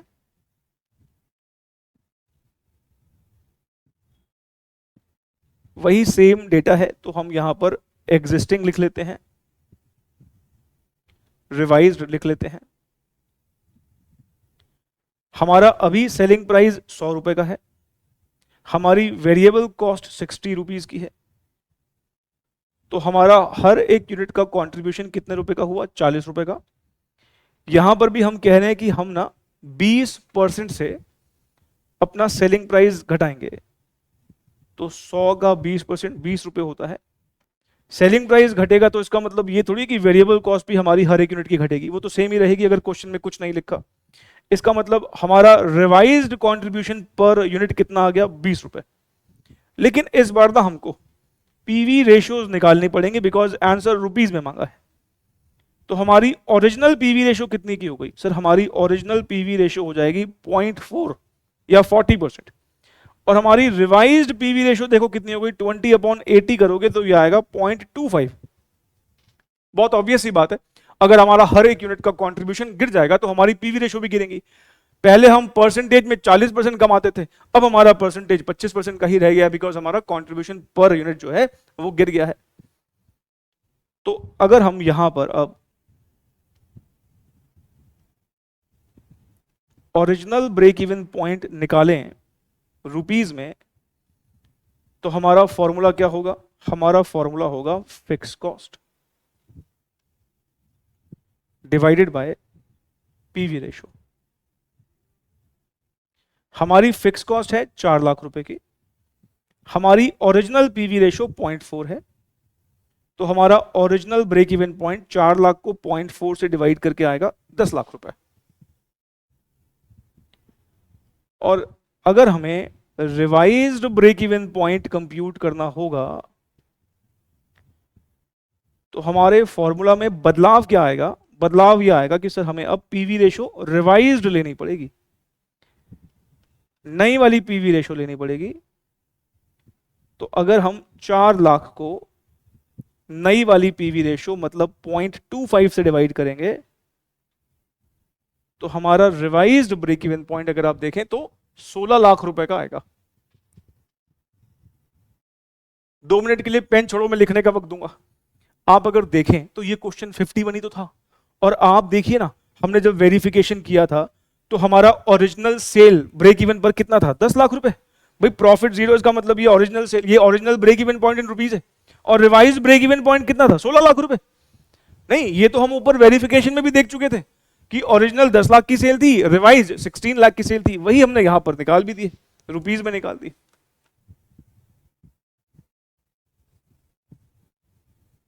तो इसको आप नोट कर लो।